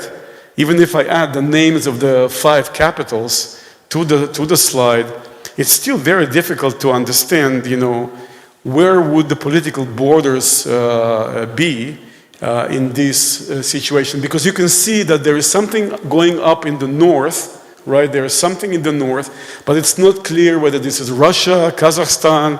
It's kind of something there, and there is a concentration of lights in the south. So we know that there is an economic agglomeration in the south around Fergana and further east, or west rather, but it's not clear where the borders are. So this is the slide I showed, and then of course I showed them the actual map, and all of a sudden you see that there are so many strange lines drawn here, and the strangest among them, I wish I could point to it, but it's of course the Fergana situation, which is like an amazing jigsaw puzzle that was created by Soviet geographers. I don't know who they were. It's still better than in Africa, because in Africa they used a ruler. In Africa it's the British and the French. They have straight lines. So this is a bit more creative. They try to include or consider, some ethnical or whichever issues. So it's far more elaborate, but it's clearly you can see that these borders are some sort of accident of history. I mean, there's no way in the world that borders, such as in Fergana, could naturally evolve in such a manner. You know, from Uzbekistan, from Tashkent to go to Fergana, you have to go over a mountain pass, which is kind of not a normal situation. Now, these borders, as I said, they are in a way artificial, an accident, okay? The issue here is that until 30 years ago, it wasn't so important. You know, these borders didn't play so much of an economic role because this was all part of one big country called the USSR. And, you know, trade and communication and mobility was free. It doesn't matter where the borders lie. It's all changed 30 years ago. There was a shock to the system, right? It was a shock. The Soviet Union fell apart, and all of a sudden you have all these lines. And the problem, this is the Fergana puzzle, the jigsaw puzzle, and all of a sudden you have all these lines. And the problem with these lines is that they're not just lines, they are thick lines. And thickness is a measure. You can imagine a border to be thick if it's very difficult to cross.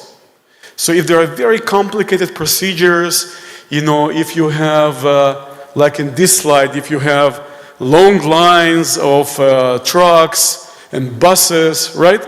So a border like that, and this is not Uzbekistan, this is Iran, Turkmenistan border, I believe. So, and there are lines like that everywhere. So this thickness is reflected in an index. Well, this doing business is not the only one to look at. It's no more issued by the World Bank because of all kinds of issues. But you can look at any logistics index, trading across border. You can see where we are. And Uzbekistan, it's, of course, it's double landlocked. It's in the middle of a huge landmass. But still, it's not just a result of its location. It's also a matter of procedures, infrastructure, soft and hard, that makes crossing borders and trading across borders artificially difficult. It's not just mountains, you know, it's not rivers that you have to cross. It's man-made difficulties, man-made barriers to trading. So the borders that were created 30 years ago, or resurrected 30 years ago, they matter a lot. Now, this is sort of puzzling, or, you know, we may wonder, before I go to the puzzle, I mean, the implication of thick borders is that trade is not very high generally as a share of GDP. So the previous speaker, one of the previous speakers, spoke about the very low share of, for example, Uzbekistani exports in GDP, 25% if I'm not mistaken. But in particular, if you look at the within Central Asia trade, the red line, the bottom line, this is trade within Central Asia. That is also quite low. So as a share of the total, you see? And this should not be the case, especially if we look at the history when, as we all know, this was one area, you know, that was very, there were no clear borders, no borders whatsoever, and people were mixing together. It was culturally, linguistically, ethnically, any way you can imagine it was mixed. Maybe you can judge these mixtures even looking at how people are dressed up. I'm not an expert in dress code in Central Asia, but you know, why there's so little trade now as opposed to what it used to be. So this is the puzzle, you know. And the story that I would like to tell you and to leave with you, this is maybe the main takeaway, if you wish, that I would like to share with you, is that there is a positive feedback, something that we call a positive feedback from trade to integration. And there's a positive feedback in the sense that, you know, one causes the other, and, you know, both ways.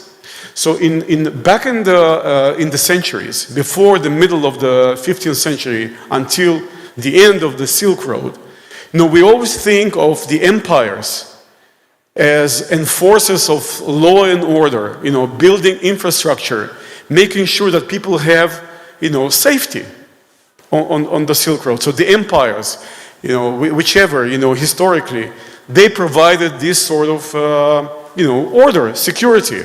I used to live many years in Georgia. Georgia was also part of the Silk Road, and Georgia was a unified country up until the end of the Silk Road, because on the one hand it was under empires, but on the other hand, the existence of a very intensive trade, the caravans going through the territory, created incentives. This is the positive feedback, created incentives for princes, for the little kings to actually cooperate.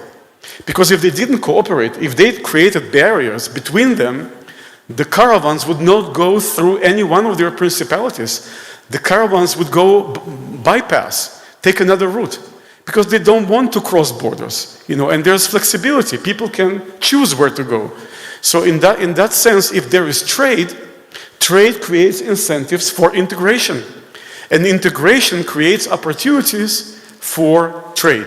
So it's a two-way relationship. And when trade collapsed, and it collapsed in the middle of, trade over land collapsed in the middle of the 15th century. The Ottomans captured Istanbul, and sea routes were discovered. So all of a sudden, trade switched to other possibilities, and integration also collapsed. So Georgia, again, the country where I spent a lot of time, broke up. No more unified, lots of small principalities fighting each other, trying to pull the blanket, robbing each other instead of cooperating. And the same processes happened in Central Asia. Now, I will go fast forward quickly. I want to say that, there are positive shocks and there are negative shocks. So a negative shock is, for example, the collapse of the Soviet Union. I will not go like Vladimir Putin to say that this was the greatest tragedy of the 20th century, but it was a negative shock for many countries in this region and for the region as a whole, in the sense of creating all these barriers.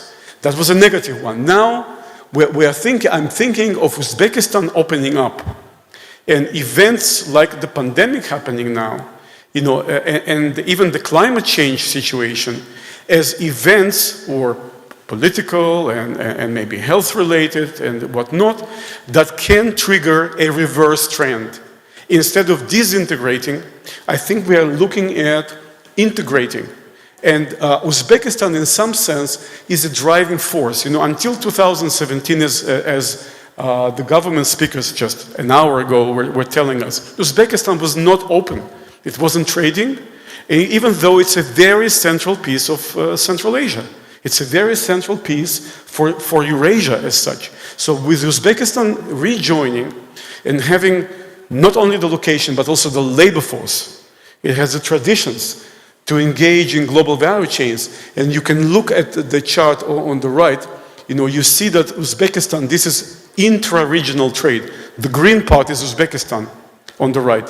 So the exports of Uzbekistan are really a major component of regional export, intra-regional export. So I believe that Uzbekistan can play a very positive role as a catalyst of these integration processes.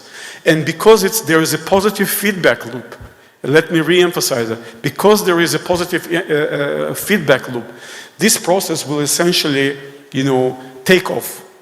There may be a takeoff that we are looking at, both in terms of trade and integration. So the future, at least in this sense, is actually quite bright, at least in my opinion. Thank you very much. Thank you very much. And Mr. Eric, this discussion about especially in the span about the cross-border and the intra-region trade. This is very impressive about the explanation. But the topic is the Uzbekistan post-pandemic economic and investment environment. So I would like to ask you you just explained about the Silk Road, the ancient the route and the intra the region and across the board. But nowadays the issue in the overcome about traditional the economy, but usually we use the digitalization of the business and transformation digitalization. Digitalization is one of the solution about the resolve about the cross-border. Yeah, every day the integrate about the economy and cooperation together 5 countries of Central Asia. Is there any solution in the digitalization, the development in the financial market, or the economic development in the not only in the Uzbekistan and the Central Asia? A good question. Thank you. I showed you some data about the thickness of borders. And as we can imagine, the thickness has several components. Quality of roads at the border, quality of other pieces of infrastructure. There's an element of customs and other regulations. And there's an element of, I would say, quality of the bureaucracy in implementing existing rules and regulations. So all these things matter for trade across border. Yeah. Now, digital is actually a very interesting aspect. For example, again, I give you Mongolia as my example. In Mongolia, the government implemented, essentially digitalized, if you wish, at least some of the customs procedures. So, for example, you can submit the list of items that you are exporting or importing online, right, to the authorities. So by the time your truck arrives to the border, the authorities already, having had enough time to review it, they can give you the green light or the red light, I mean, whatever they want. So that in principle, it should save you time. By the way, the same information that you submit digitally can be used not only by the Mongolian customs, but also by the Chinese customs. So in fact, the same information, if the digital bridge between the two countries works at the border, the same information can be submitted only once. You don't have to resubmit, fill out lots of forms. It's the same cargo. So why do it twice? Now, this seems very nice on paper. The problem is you also need something that is not yet there in Mongolia. You need skills how to submit this information online and then how to process it. And so in our assessment of the Mongolian sort of trade cross-border situation, we found out that skills are missing. And therefore, even though procedures are there, infrastructure is sort of there, it's still, people come with the papers to the border. The trucks arrive and they have all the paperwork, in the traditional 20th or 19th century way. And so all this digitalization effort, for now, it's not fully utilized. But of course, it's a work in process. I believe that with a little bit of education and training, this problem can be sorted out. But clearly, if we move or harness the digital technologies, we can make things so much easier. For Uzbekistan, because of its double landlocked situation, because it has not one border, but at least 2 borders to cross in order to reach the sea, the ports, this is a really critical issue. So anything you can do to streamline, use digital, and it's not only on your borders, you also have to worry about borders further away. So there's a lot of coordination to be done. It will really be helpful for you. Thank you very much.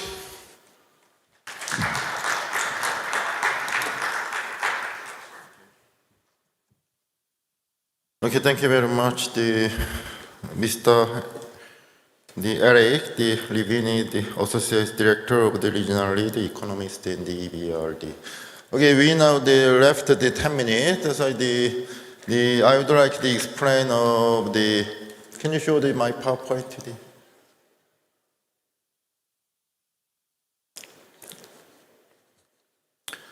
Yeah, especially the Uzbekistan need the more capital. That's why especially the research about the foreign direct investment, the attractive, and then financial risk in the Central Asia. The Central Asia 5 countries, the Kazakhstan, Uzbekistan, Turkmenistan, Kyrgyzstan, Tajikistan. That's I share about the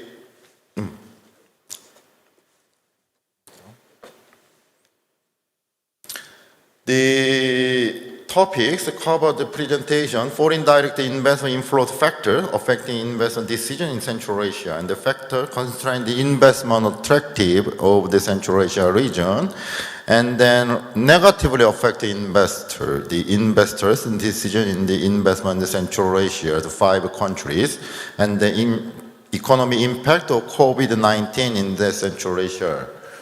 Therefore, if you look at the introduction, the Asia is the key driver of economic growth in the oil product growth in the Kazakhstan, and the Uzbekistan in the development service sector, in the growth of agriculture and the growth industry. Turkmenistan is the growth gas export to China and the growth of the gas price. Kyrgyzstan is the export of migrant workers, and then Tajikistan is similar, the export of migrant workers. And then what factors exactly the effect in the foreign direct investment in the Central Asia? That's why I make the literature review, and then I found 10 factors of the attractive investor of the foreign direct investment. Actually, number one, that I do not have time to make the shortly explain. Number one is the economic condition. The GDP is important. Second one is the reliability. Then we consider stock of the FDI in the host country and the proxy for the reliability as the already accumulated stock of FDI. That means the investment environment, the total number of the stock of the FDI is very important. And third one is export. Fourth one, import. That's the fifth one, economic stability. And then 5 is the physical freedom.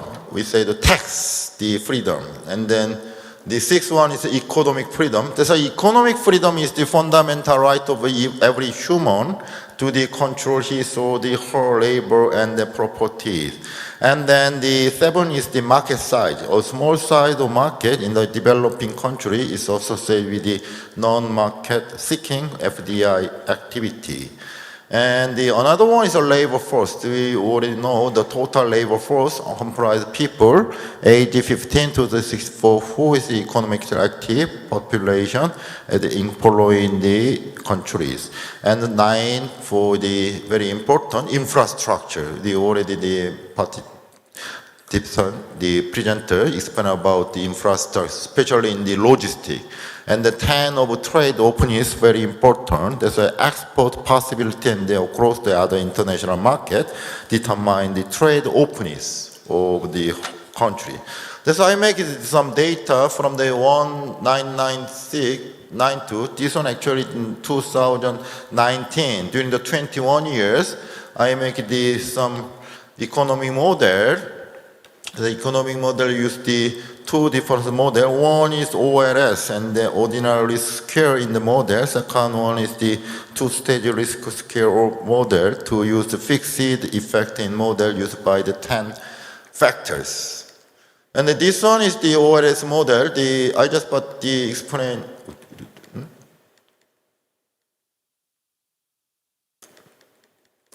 Sorry, I cannot control to the.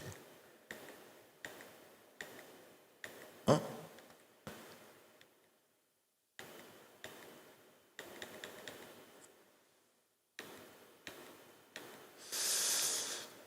Okay.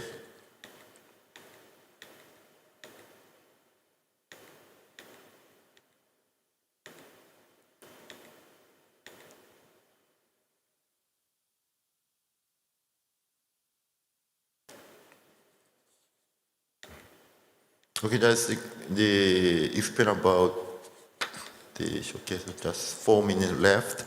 That's why I show the 2SL. I just explain about the the 2SL model, that we can say to the Kazakhstan, either FDI stock and export, import, and the inflation and the population and employees very important factor to the attractive of foreign direct investment. Especially in the Uzbekistan, the GDP growth very important part. Second one is export. Already EBR, the ADB, the profit specialization, they say to the export is very important.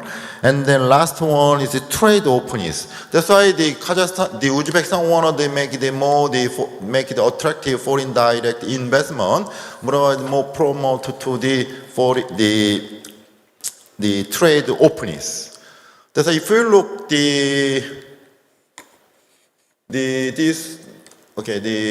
net private capital flow, the developing country, 2017 and 2021. And then we can realize that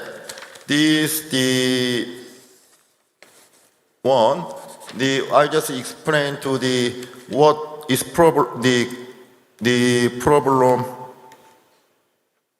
Okay, this is better too. That means the trade open is very important. So I show regarding our topic, COVID-19 crisis represented in the Central Asia. This one, especially the One Belt One Road initiative in our topic. So if you look the table, actually the weight of the China share about total the foreign direct investment. That if you look at the Turkmenistan, Tajikistan, and then also the Mongolia, is very high, depending on the foreign direct investment China. And then Russia share about the total FDI, the Uzbekistan is the very higher. But now the problem is after the coronavirus, during the coronavirus, the one problem is a limitation about export from the China. That's why we worry about in the Central Asia in the high inflation, because the China now the difficult to export, provide the many goods. That's why we carefully thinking about how can we solve problem from the import from the Chinese good, and then prevent about the inflation. That's why today, this one is the highlight, and then also I would like to explain, we have the discussion about thinking about the foreign direct investment, the attractive, and then after coronavirus and the pandemic era, we overcome about the weight of China share about total FDI. And then, but the Uzbekistan is not much higher than compared with the other country. That's why we understand nowadays the high inflation, we worry about high inflation, but we can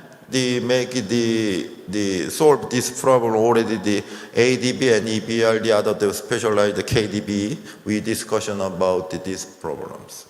And then everyone, okay, thank you very much, everyone. That's why today we finished the section 1, and then we have to 30 minutes break, the coffee break, and then we start to again the section 2 in logistics and supply chain and infrastructures. Thank you very much, everyone. Thank you very much.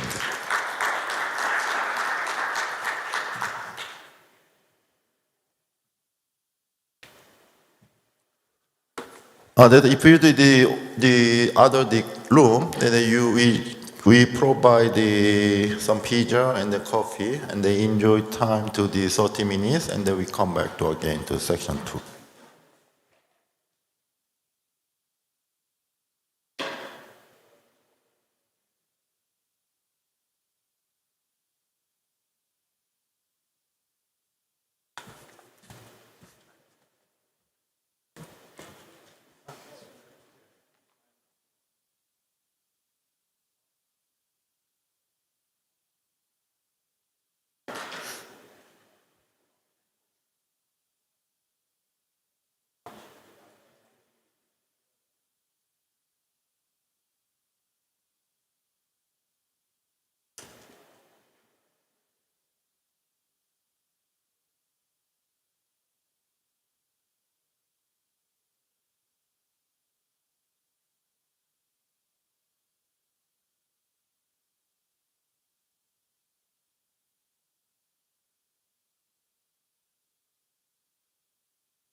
Recording stopped.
Kim yig'ishtirib ketdi? Hozir to'rtgacha bo'ladi endi.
Please call to the Professor Jose by the online. Please show the Zoom in the front of screen.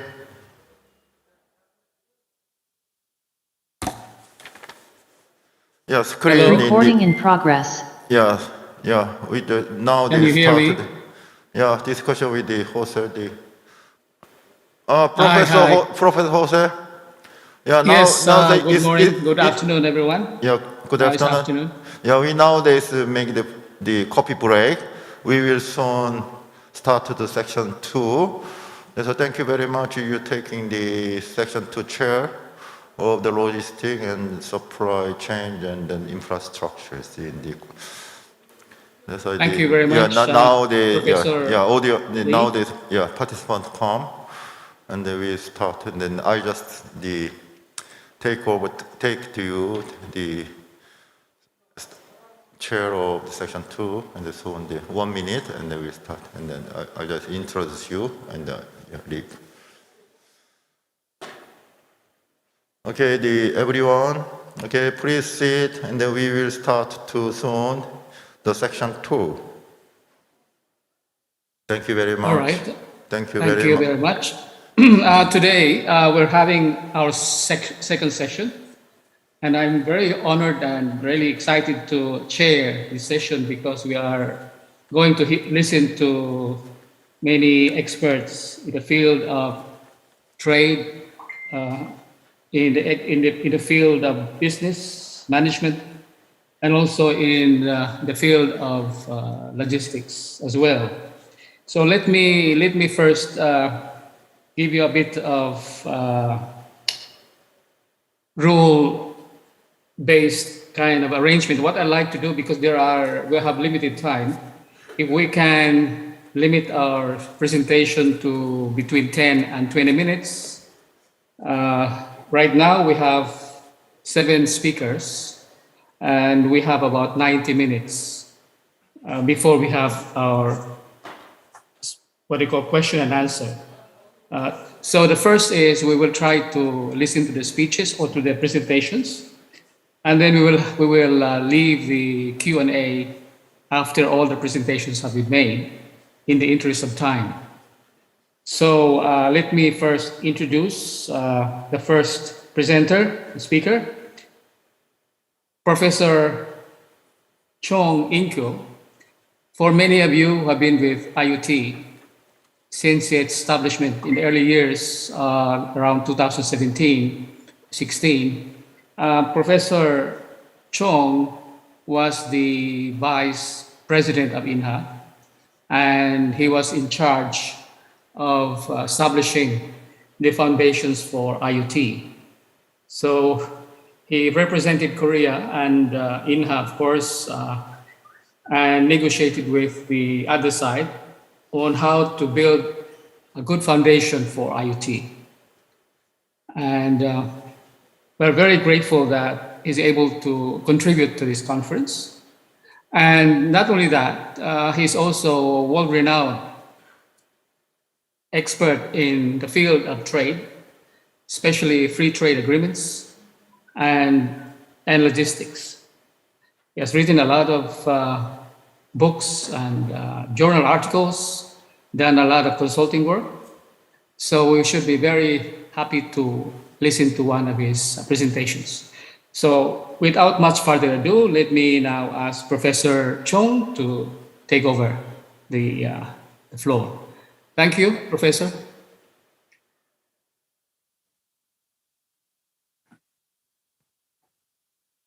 Can you unmute? Okay, all right. Then can I share the screen?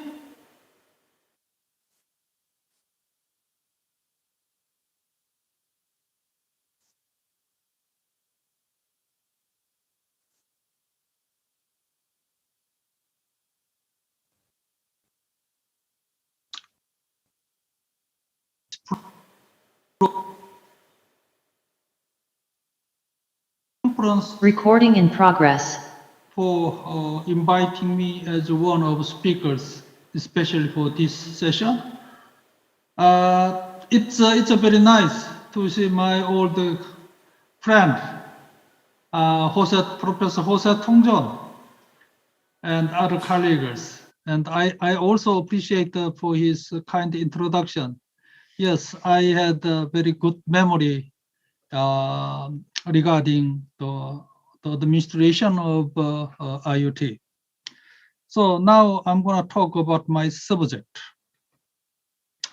The world is suffering from the COVID-19 pandemic, and a vaccine was emerged as a game changer.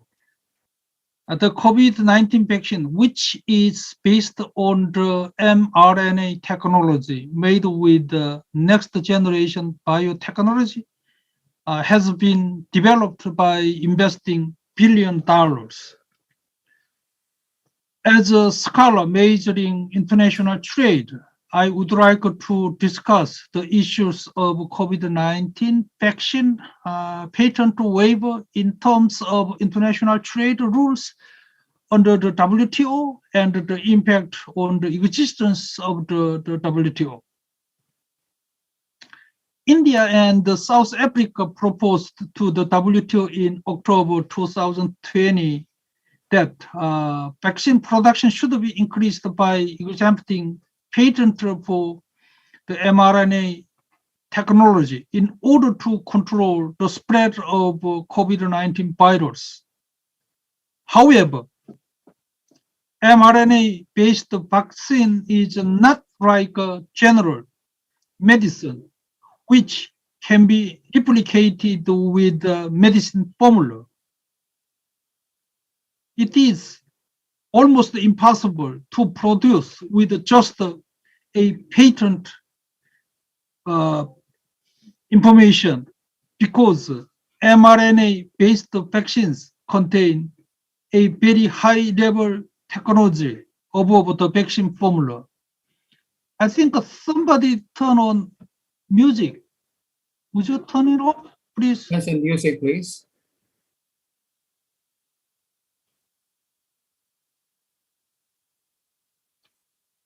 Excuse me. Can you turn off the music, please? Switch off.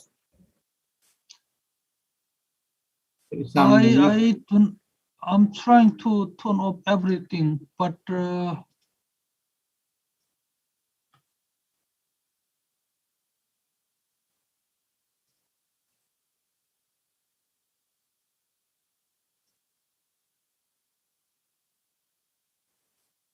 Jesus.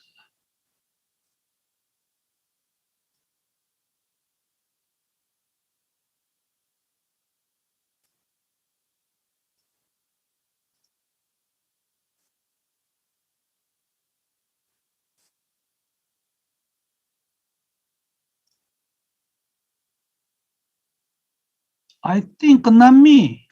I turn on everything. Turn off.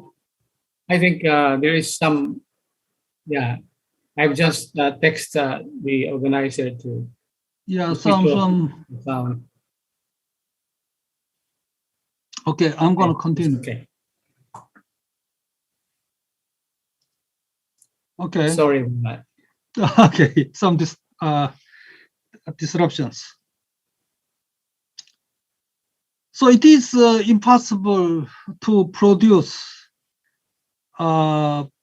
mRNA-based vaccine with just a patent information because the vaccine contain very high-level technology above the vaccine formula. Therefore, India and South Africa expanded their argument not only patent waiver, but also to disclose production know-how. So in response, vaccine development pharmaceutical companies see this as an attempt to invalidate the WTO intellectual property right agreement, which is called TRIPS, T-R-I-P-S, in short.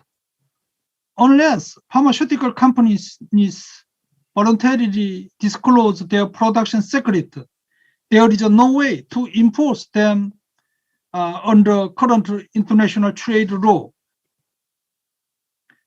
Since the proposal by India and South Africa there has been a confrontational front between developed countries and developing countries in the WTO.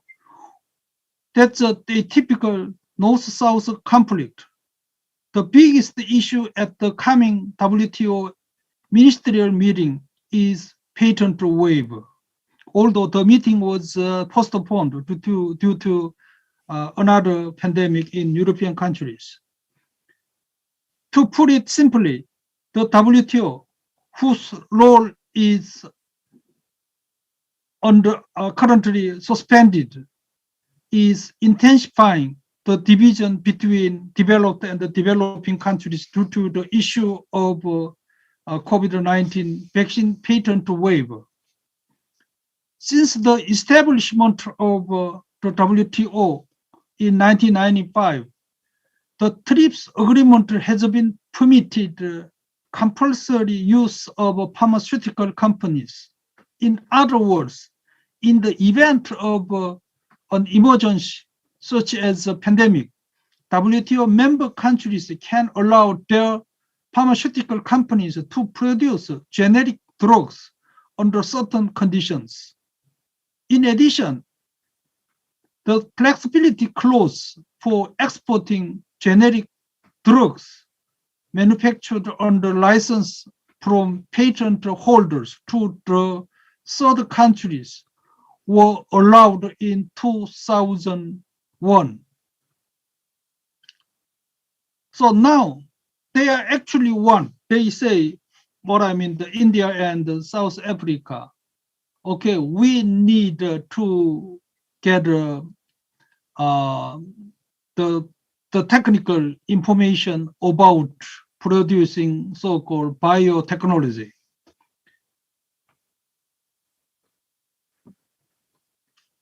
This made has India the largest producer and exporter of generic drugs in the world.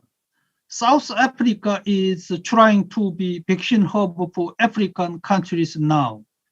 So India and South Africa insist on the disclosure of secret, even temporarily, to overcome the current pandemic, but demanding the transfer of next generation technology that can be widely used in the development of cancer treatment as well as new infectious diseases medicine in future. There is also an intention to kill the WTO TRIPS agreement in the name of overcoming the pandemic. In other words, India and South Africa are claiming vaccine patent waiver under the commercial goal of securing advanced vaccine technology. So they are trying to invalidate WTO TRIPS. So although the US has announced its position on the discussion of exemption or waiver for the mRNA vaccine, this is only a diplomatic rhetoric. It is nothing more than a kind of diplomatic activities coping against China's vaccine diplomacy.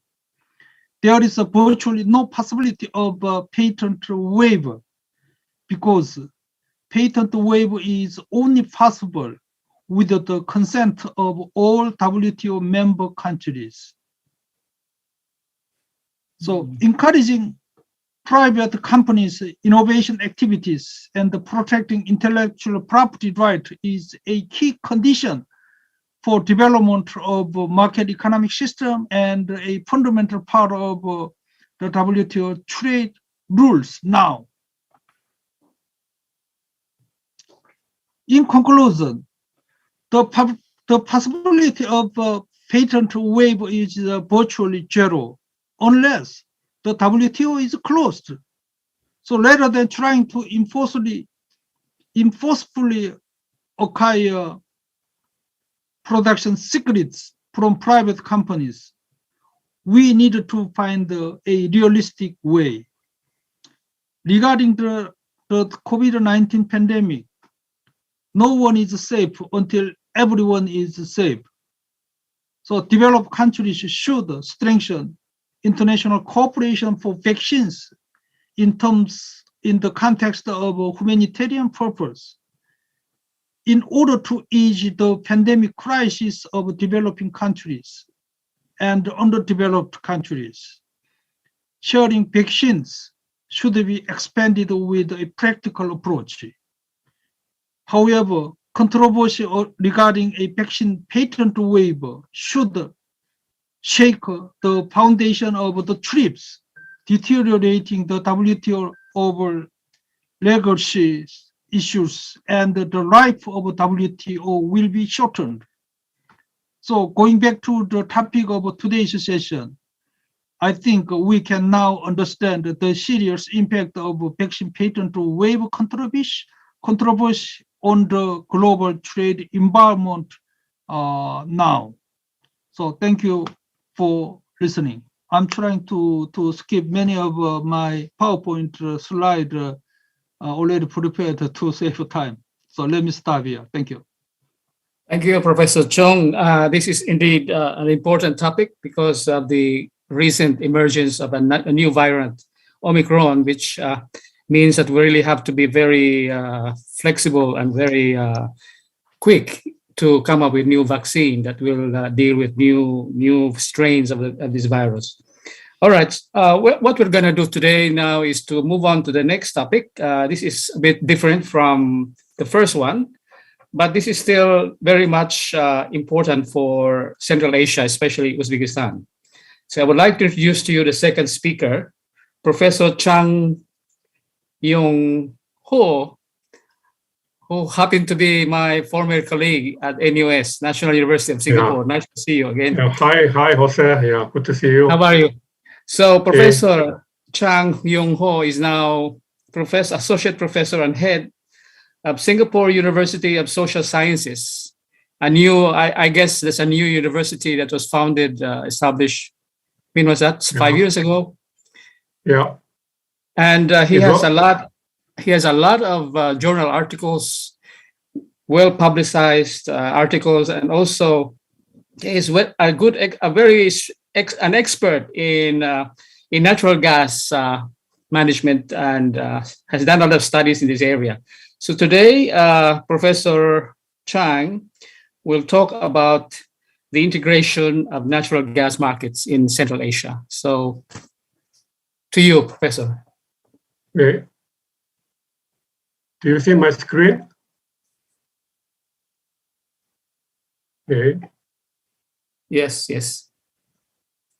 Okay, thank you very much for kind introduction, the chairman, my old friend, Professor Jose Tongjon. Good to see you. Hey, nice. Today's topic is more like how the infrastructure needs in the region can be promoted through the cooperation framework. This is taken from a perspective from a natural gas trade model. And this is my outline today. I give you a brief introduction on global natural gas trade, volumes and patterns, and why I study the natural gas trade model, methodology, and research question I take, and results and discussions. After that, I will try to present how we can extend the natural gas trade model to take into current country into the model. Okay, what kind of policy implication we have through the connectivity and cooperative competition, and followed by conclusions. Okay. This slide shows that how natural gas is traded in the world, either through pipeline or liquefied natural gas. If you look at this, Russia is the key supplier of natural gas to Europe, and Middle East is key supplier of natural gas to Asia Pacific through liquefied natural gas, in short LNG. Okay? North America most likely stand alone, or some comes from Middle East or Africa.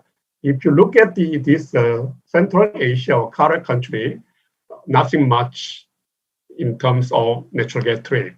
Okay, right. Okay, so this is how much we have in terms of the natural gas trade.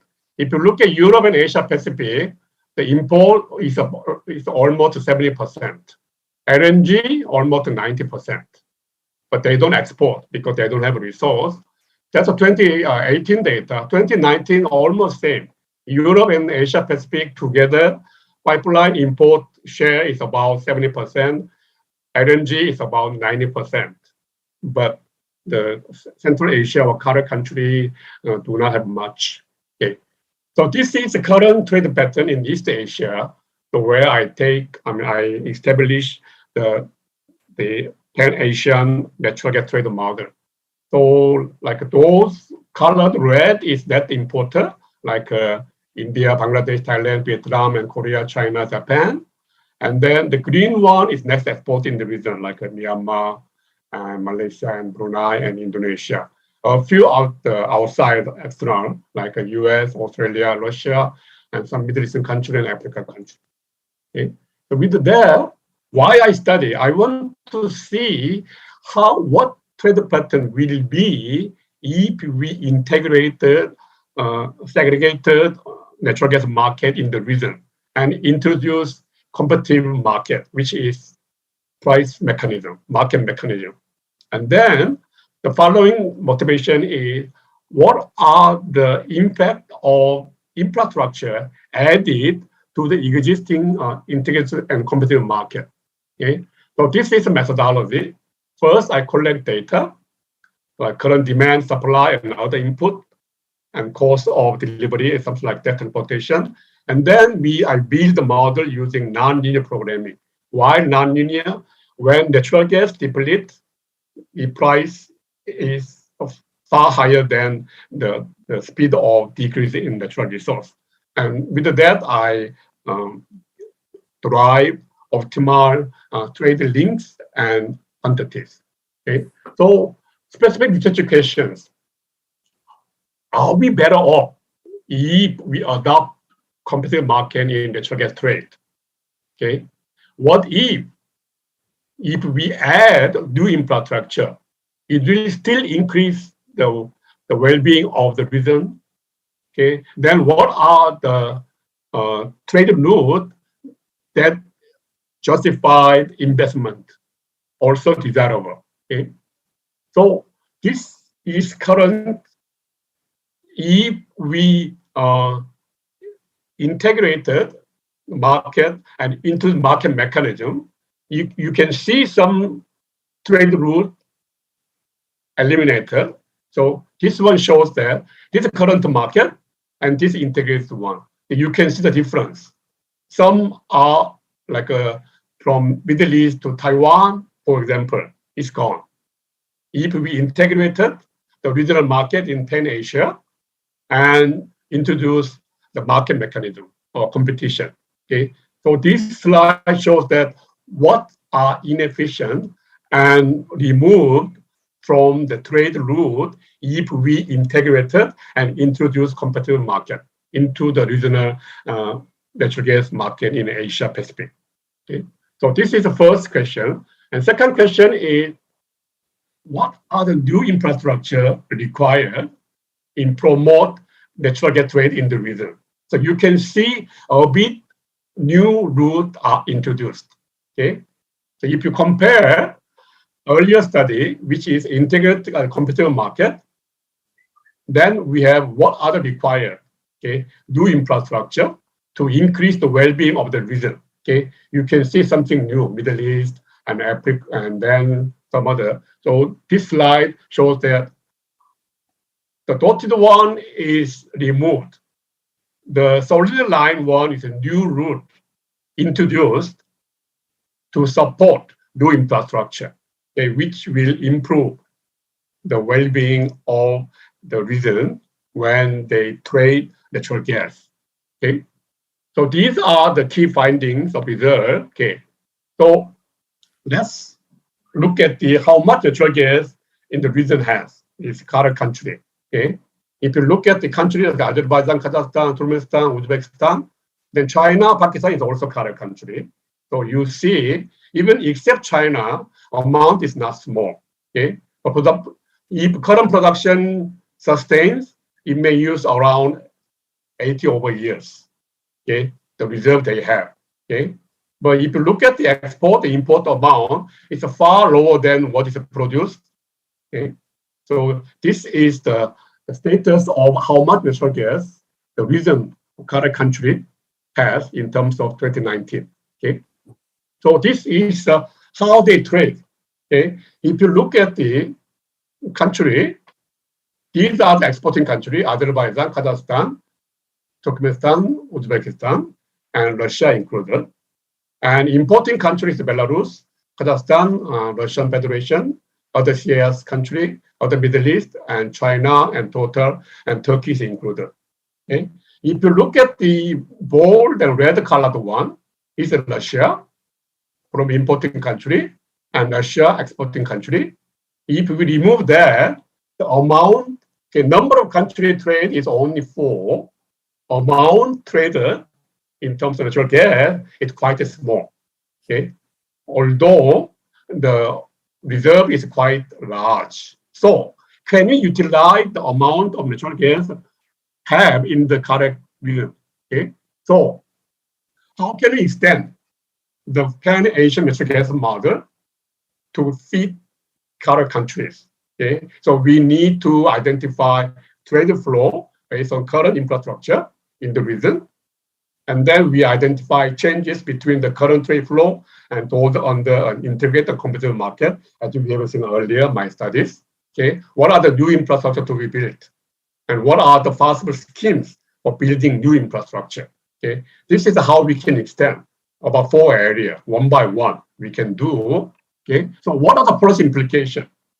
As the data shows, current region has relative abundant amount of natural gas.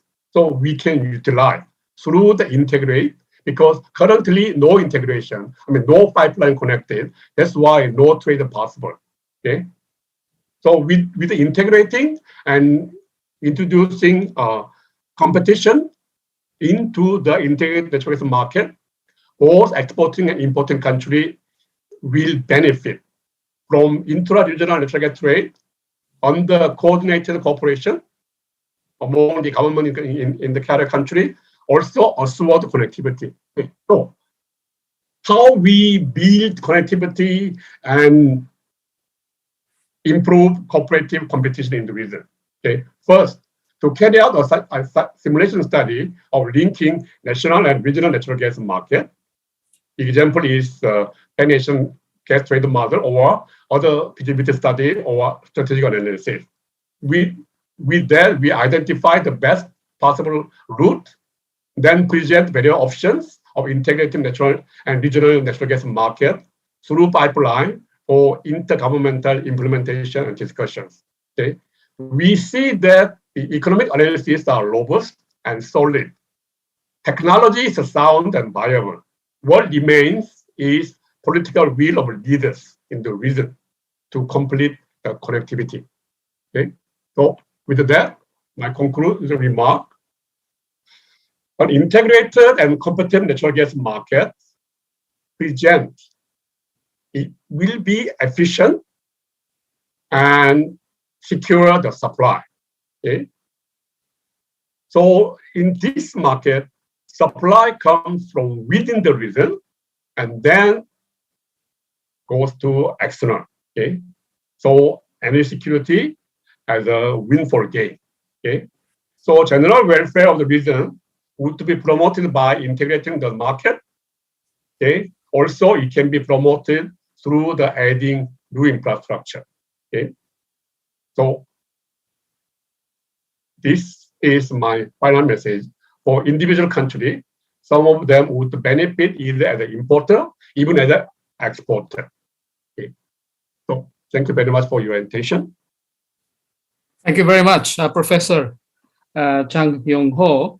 The next presenter is somebody who represents one of the most important infrastructure or transportation modes in Uzbekistan, which is railways. As you know, railways is a major or critical to the flow of freight and passengers across Central Asia, given that all countries in Asia are landlocked countries. So we would like to ask Mr. Salai Rustam Bikovic. Is that right? I'm sorry if I'm wrong. If pronounce it. Assalamualaikum. Good afternoon, everybody. Assalamualaikum. Okay, sorry. Okay, go ahead, Mr. Salai. Salai. Thank you. Thank you, and my colleague Jahangir. Okay, and the rest, Salai and Sarabek, 2 or 3 of you, right? In this presentation. Thank you, everybody. Thank you. Good afternoon. Our theme is important aspects of the concept of single window in the economic development of the new Uzbekistan on the example of Uzbek Railways. I want to give my speak to my colleague Jahangir, please. Thank you. Can we share our presentation? Yes, please. Yes. Okay,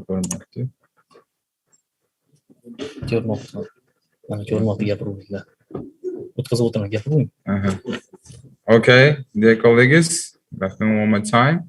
With the initiative of our President Shavkat Mirziyoyev, significant work has been done over the past 5 years. As a result of the construction of a new Uzbekistan, a reliable regulatory framework has been created and the reliable protection of the rights of entrepreneurs has been ensured. They have ample opportunities to obtain material, technical, and financial resources, and the business environment has radically improved. Licensed activities and permitting procedures have been significantly reduced, and the reporting system has been simplified without bureaucratic hurdles. I want to highlight the resolution of President number 4899, dated back April 28, 2020, on measures for the widespread introduction of digital economy and e-government. And according to this resolution, we have developed an automated information system, hereinafter we refer to as a single window, aimed at providing services electronically and is being developed in the process.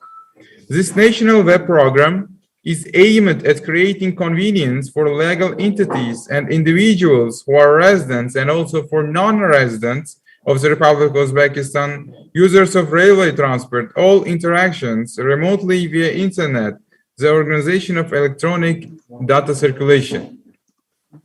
Okay, in the chart, you can see the procedures we have done. On the green circles, say online tariff calculators, dispatching monitoring, digital railway. These all procedures we have done and they are working currently at Uzbekistan Railways. And with yellow circles, say digital cadastre, single window through, loyalty system, and all of this are in the process and are going to be implemented in the near future. And we have some couple of more processes, say SCADA system, digital stations, optical fiber lines, we are planning to implement in our near future.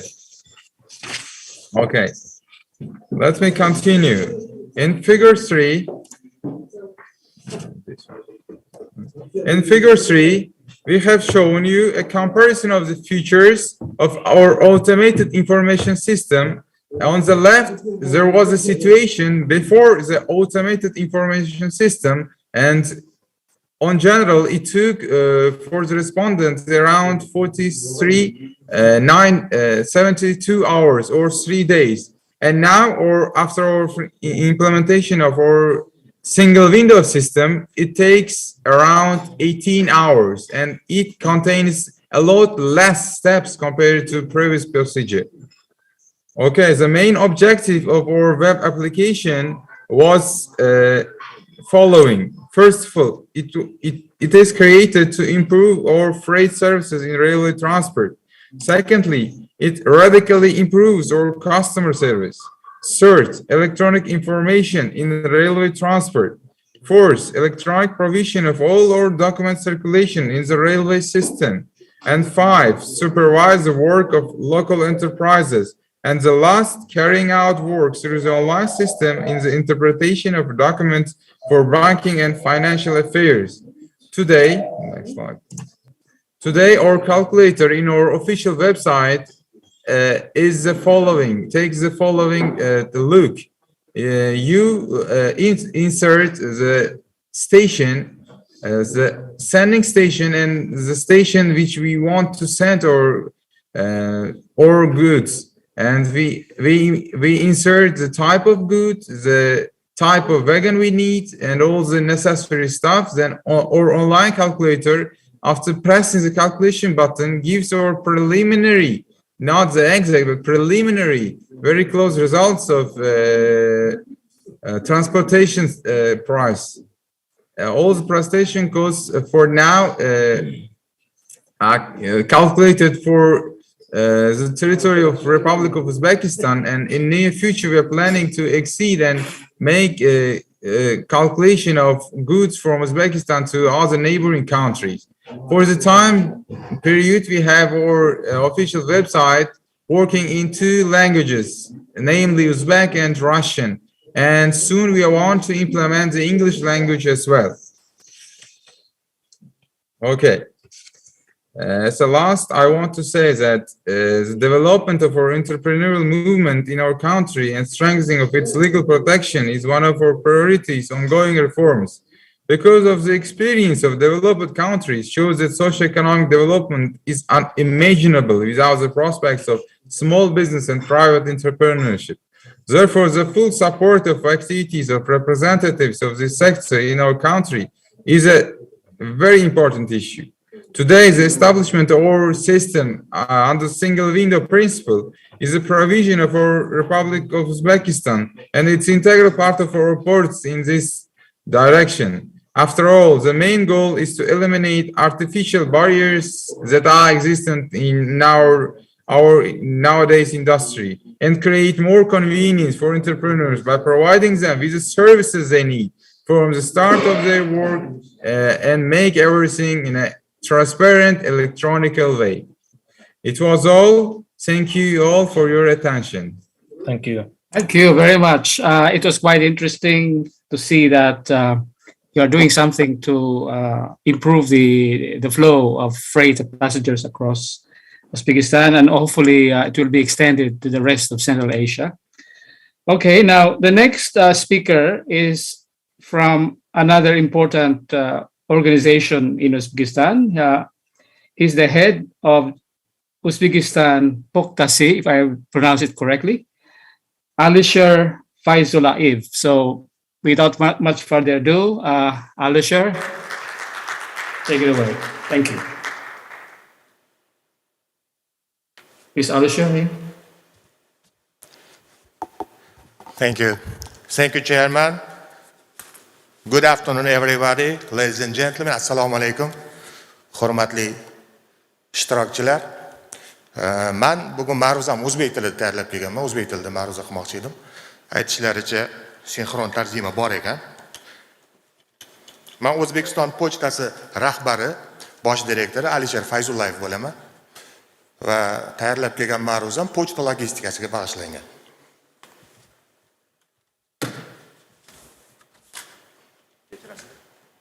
Joy yo'q ekan bitta qo'yish. Pochta logistikasi. Bugungi tadbirimiz logistikaga bag'ishlangan ekan. Meni ma'ruzam pochta logistikasiga bag'ishlangan. Pochta logistikasi deganda nimani tushunamiz? Pochta logistikasi deganda aynan pochta jo'natmalarini, bunga xat xabar, mayda paket, banderollar va asosiy belgisi 30 kilogrammgacha bo'lgan jo'natmalar pochta jo'natmalari ekan. Ana shu pochta jo'natmalarini qabul qilish, ishlov berish, sortirovka qilish, yetkazib berish bilan bog'liq barcha jarayonlarni pochta logistikasi deganda tushunamiz. Hozir butun dunyodagi pochta operatorlari o'zlarini logistik tizimlarini takomillashtirish ustida doim ish olib borishyapti, chunki raqobat kuchli. Qabul qilish jarayonidan boshlab yetkazib berishgacha bo'lgan muddatni qisqartirish bu raqobatga ta'sir qiluvchi asosiy ko'rsatkich. Shuning uchun barcha operatorlar shuni ustida ishlayapti. Biz ham buni doimiy takomillashtirish ustida ishlov olib boryapmiz.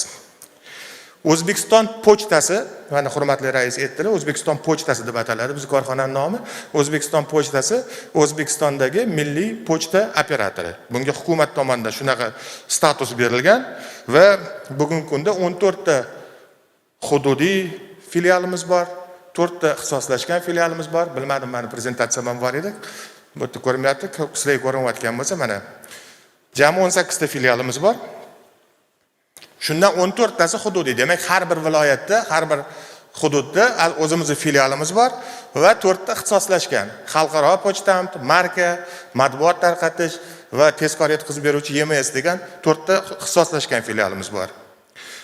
Mana ko'rsatkichlarimiz asosi ko'rib turibsiz slaydda 164 ta bog'lama. Demak, deyarli har bir rayonda bittadan bog'lama, 1809 ta aloqa bo'limi, shundan 1340 tasi qishloq hududda joylashgan, 8000 ga yaqin xodim faoliyat ko'rsatib beradi bu tizimda.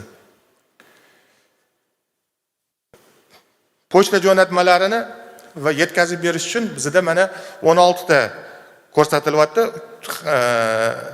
Pochta almashuvchi magistral yo'nalish, bu 3 ta avia yo'nalish, 7 ta avtomobil yo'nalishi, yana 6 ta reys avtobus bilan tashlanadigan yo'nalish, 62 ta ichki yo'nalishlar, 228 ta rayon ichidagi yo'nalishlar, jami 303 ta marshrut bo'yicha pochta jo'natmani tashiymiz. Savol berishingiz mumkin, bu marshrutlaringiz statichnikmi yo dinamikmi? Dinamikada o'zgaradimi? Yo'q, bu asosan pochta tizimi shunaqaki, bu marshrutlar statik. Doimiy shu marshrutlar bo'yicha almashuv olib boriladi. 500 ga yaqin avtomobil vositamiz bor. Asosan mana bir nechta tur transportdan foydalanamiz. Bu avia transport, temir yo'l transporti, avtomobil transporti va marshrut avtobuslari. Mana bugungi tadbirimizning mavzusi post pandemik davrda bu logistikaning ahamiyati ekan. Pandemiya pochta operatorlari faoliyatiga ta'sir qildimi degan savol tug'iladigan bo'lsa, juda qattiq ta'sir qildi. Butun dunyoda pochta operatorlarining faoliyatiga pandemiya qattiq ta'sir qildi. Samolyotlar uchishdan to'xtagani, ma'lum yo'nalishlar yopilgani, transport kamaygani, shu bilan birga karantin tadbirlarini amalga oshirish lozimligi, kontaktsiz yetkazib berish yoki ijtimoiy masofani saqlash yoki jo'natmalarga tegishli dezinfeksiyadan o'tkazish kabi bir qator oldin bo'lmagan masalalar tug'ildi va butun dunyoda pochtani yetkazib berish muddatlari ko'paydi. Oldin yetib berayotgan pochta endi sekinroq boradigan bo'lib qoldi. Ularni chegarani kesib o'tayotganda bojxona ko'rigidan o'tkazish muddatlari ham ko'paydi va butun dunyoda pochtalarning faoliyatiga qattiq ta'sir qildi. Dunyoda umumjahon pochta ittifoqi degan tashkilot bor. UPU deydi inglizchasiga, Universal Postal Union. Shu tashkilotda bu yil kongressi bo'lib o'tdi, yaqinda Afrikada, Abidjan shahrida bo'ldi. Shu yerda ham shu pandemiya oqibatlarini bartaraf etish masalasi eng muhim masaladan biri bo'lib turibdi. Ko'rib chiqildi. Ko'pchiliklar eshitgan bo'lsanglar kerak, shunaqa termin bor. New normal deydi inglizchasiga, yangi normallik. Ruschasiga новая нормальность deydi. Demak, oldingi holatga qaytish. Tizim ishdan chiqqan tizimmi yana oldingi holatga qaytish. Xuddi shunaqa eski holatga qaytadimi yo o'zgarib qaytadimi degan savolga javob beradigan bo'lsak, xuddi o'zining eski holatiga qaytmaydi. Endi yangi nima deydi uni? Yangilikka, yangi holatga moslashgan holda o'zgarish kerak. Endi O'zbekiston pochtasiga bu ikki tomonlama ta'sir qildi. O'zi shunda ham pandemiyasiz ham O'zbekiston pochtasining oxirgi yillardagi holati ancha qiyin holatga kelib qolgan edi. Uni ustiga pandemiya shuna birga bo'lib, mana endi O'zbekiston pochtasini transformatsiya qilish dasturi ishlab chiqildi va oldingi yildan shunga kirishildi. Buni asosiy yo'nalishlari qanaqa? Oldin mana pochtalar, hammamiz pochta deganda ko'proq xat xabar yo gazeta yetkazib berish tushunamiz. Hozir an'anaviy xizmatlariga ehtiyoj kam, xat xabarga, gazetaga, alternativ xizmatlarga ehtiyoj bor. Birinchi navbatda bu elektron tijorat. Elektron tijorat barcha pochta operatorlariga, jumladan O'zbekiston pochtasi uchun ham yangi imkoniyatni yaratdi. O'zbekiston Respublikasida ham hozir internetda keng kirib borishi, internet foydalanuvchilarining soni mana oxirgi e'lon qilingani mana hozir 25 million atrofida internet foydalanuvchi. Aksariyatining qo'lida smartfon. Ana shu smartfon orqali turli to'lov tizimlarining rivojlanishi, elektron pullarning paydo bo'lishi O'zbekistonda ham elektron tijorat rivojlanishi uchun baza yaratadi va boshqa qo'shni mamlakatlarga qaraganda hozir O'zbekiston elektron tijorat orqali ketyapti. Shimoldagi, masalan, Qozog'istonga qaraganda O'zbekistonda ancha orqada qolamiz, lekin potensial jihatdan, salohiyat jihatdan O'zbekistonda salohiyat ko'p, aholi ko'p. Faqatgina shu logistika tizimini takomillashtirilsa, bu rivojlanishiga bu turtki bo'ladi. Bizdagi ma'lumotlarga ko'ra, tahlil ko'rsatishi bo'yicha dunyoda aholi jon boshiga to'g'ri keladigan onlayn xaridlar dunyoda o'rtacha bitta odam bir yilda 19 ta onlayn xarid qilar ekan. Xitoyda 45 ta, Rossiyada 4 ta, Qozog'istonda 2,5 ta. O'zbekistonda esa bu raqam birdan kichik. Demak, hozir 34 million aholimiz bo'lsa, 34 million aholi bir donadan xarid qilganda bir yilda 34 million onlayn xarid bo'lish kerak edi, lekin hozir bu 34 million emas, kam. Salohiyatni yuqoriligini aytayapman. Shuning uchun O'zbekiston pochtasi birinchi navbatda elektron tijorat mahsulotlarini yetkazib berishga ixtisoslashadi va bu aynan boyagi pandemiyadan keyin normallikka qaytish uchun asosiy driver. Buni ishlatish uchun axborot texnologiyalarini keng joriy qilish, mobil ilovalarni ishlab chiqish, logistika tizimini takomillashtirish talab etiladi. Bu to'g'risida hozir ishlar ketyapti. Shu bilan birga boya aytib o'tdim, kontaktsiz yetkazib berish masalasi pandemiyadan keyin muhim bo'lib qoldi. Ko'p joylarda aytilyapti, mana butun dunyoda masofa saqlang, kontakt qilmang. Buni shu butun jahon pochta ittifoqi ham tavsiyanomalarini ishlab chiqqan. Shunga yarasha endi ko'proq uyga borib qo'lga bergandan ko'ra buni pochtamatlarni, pochta qurilmalarini joylashtirib, pochtamatlarga qo'yib yetkazib berish aktual bo'lib olyapti. O'zbekiston pochtasi ham bu bo'yicha ish boshlagan. Mana hozir 30 ta pochtamat qo'ydik, Inhada ham bittasini qo'ydik. Buni yil oxirigacha mobil ilovamiz ishga tushsa to'liq ishlaydigan bo'ladi. Yana 150 ta pochtamat qo'yishga shartnoma tuzdik. Lekin O'zbekiston uchun bu baribir kam, 180 ta pochtamat kam. Uni sonini bir necha mingtaga olib chiqish kerak bo'ladi. Elektron tijoratni rivojlantirish uchun, demak, bu yerda transchegaraviy elektron tijorat bor, cross border deyiladi, ham mahalliy elektron tijorat. Transchegaraviy elektron tijorat ayniqsa pandemiya paytida muammo bo'lib qoldi. Samolyotlar uchmagandan keyin transport almashuv muammo bo'lgandan keyin. Shunda bo'lsa ham biz endi yer usti transporti orqali boyagi slaydda ko'rsatdim. Pandemiyadan oldin 100 ta mamlakat bilan, 100 dan oshiq mamlakat bilan almashayotgan bo'lsak, pandemiyada paytida kamayib qoldi. Ko'proq samolyot uchmagandan keyin yer usti transportdan ishladik, Qozog'iston orqali olib keldik. Shunda bo'lsa ham shu elektron tijorat vositalari keldi. Ya'ni AliExpressdan zakaz qilingan yoki boshqa joydan zakaz qilinganlar. Hozir mana yana 52 ta yo'nalishda samolyot uchyapti, samolyotlar orqali obmen bo'lyapti. Lekin pandemiya boshqa narsaga, o'sha mahalliy elektron tijoratni rivojlanishiga bir turtki berdi. O'zi o'sha AliExpress ham rivojlanayotganda bilishimizcha oldingi qush grippi bo'lgan, qush gripplari ham ta'sir qilgan. Hozir bizda ham shu pandemiya paytida odamlar uydan ko'chaga chiqa olmay qolganda, odamlar, xaridorlar ko'chaga chiqa olmayapti, sotaman degan tadbirkor moli skladda turibdi, sota olmayapti, unisiga ham, bunisiga ham zarar. Shu paytda shu onlayn xaridga ehtiyoj ko'paydi. Hozir bu birmuncha turtki berdi. E'tibor berayotgan bo'lsanglar, atrofimizda kundan kun har kuni yangi bir marketplace, yangi internet magazinlar paydo bo'lyapti. O'zbekiston pochtasi ham o'zini platformasini yaratdi, Unisavdo degan. Tadbirdan keyin tekshirib ko'rsanglar bo'ladi, mobil ilovasi ham bor. Biz endi uni yaratganimiz sababi hududlardagi tadbirkorlarni jalb qilish, ularni mahsulotlarini ham bozorda sotishga sharoit yaratish uchun bu tizimni yaratdik. Hozir bir 15 mingga yaqin mahsulot kiritilgan. Bizning viloyatlardagi xodimlarimiz buni ustida ishlab turishibdi. Elektron tijoratni rivojlantirish uchun men aytdim, logistikani hozir logistikaga qarab turibdi ko'p narsa deb. Yana bir muhim masala bu fulfillment markazi deydi bizning tilimizda. Fulfillment markazi deganda sotuvchining mahsulotlari bizni skladimizda turadi. Bu demak sklad, warehouse deydimi ingliz tilida. Shunaqa skladda sotuvchining mahsulotlari turadi. Bu mahsulotga tushganda, buyurtma tushganda biz o'zimiz buyurtmani shakllantirib, uni qadoqlab, yetkazib berish va o'zimiz bo'ynimizga olamiz. Sotuvchi bilan hisob-kitob qilib turamiz sotilgan narsasiga. Sotuvchi ham o'zini qancha narsasi qolganini ko'rib turadi. Ana shu fulfillment markazlari qurish ustida pochta ish olib boryapti. Bu ham sotuvchilar uchun qulay, ham pochta uchun ham yaxshi, chunki hajmimiz oshadi.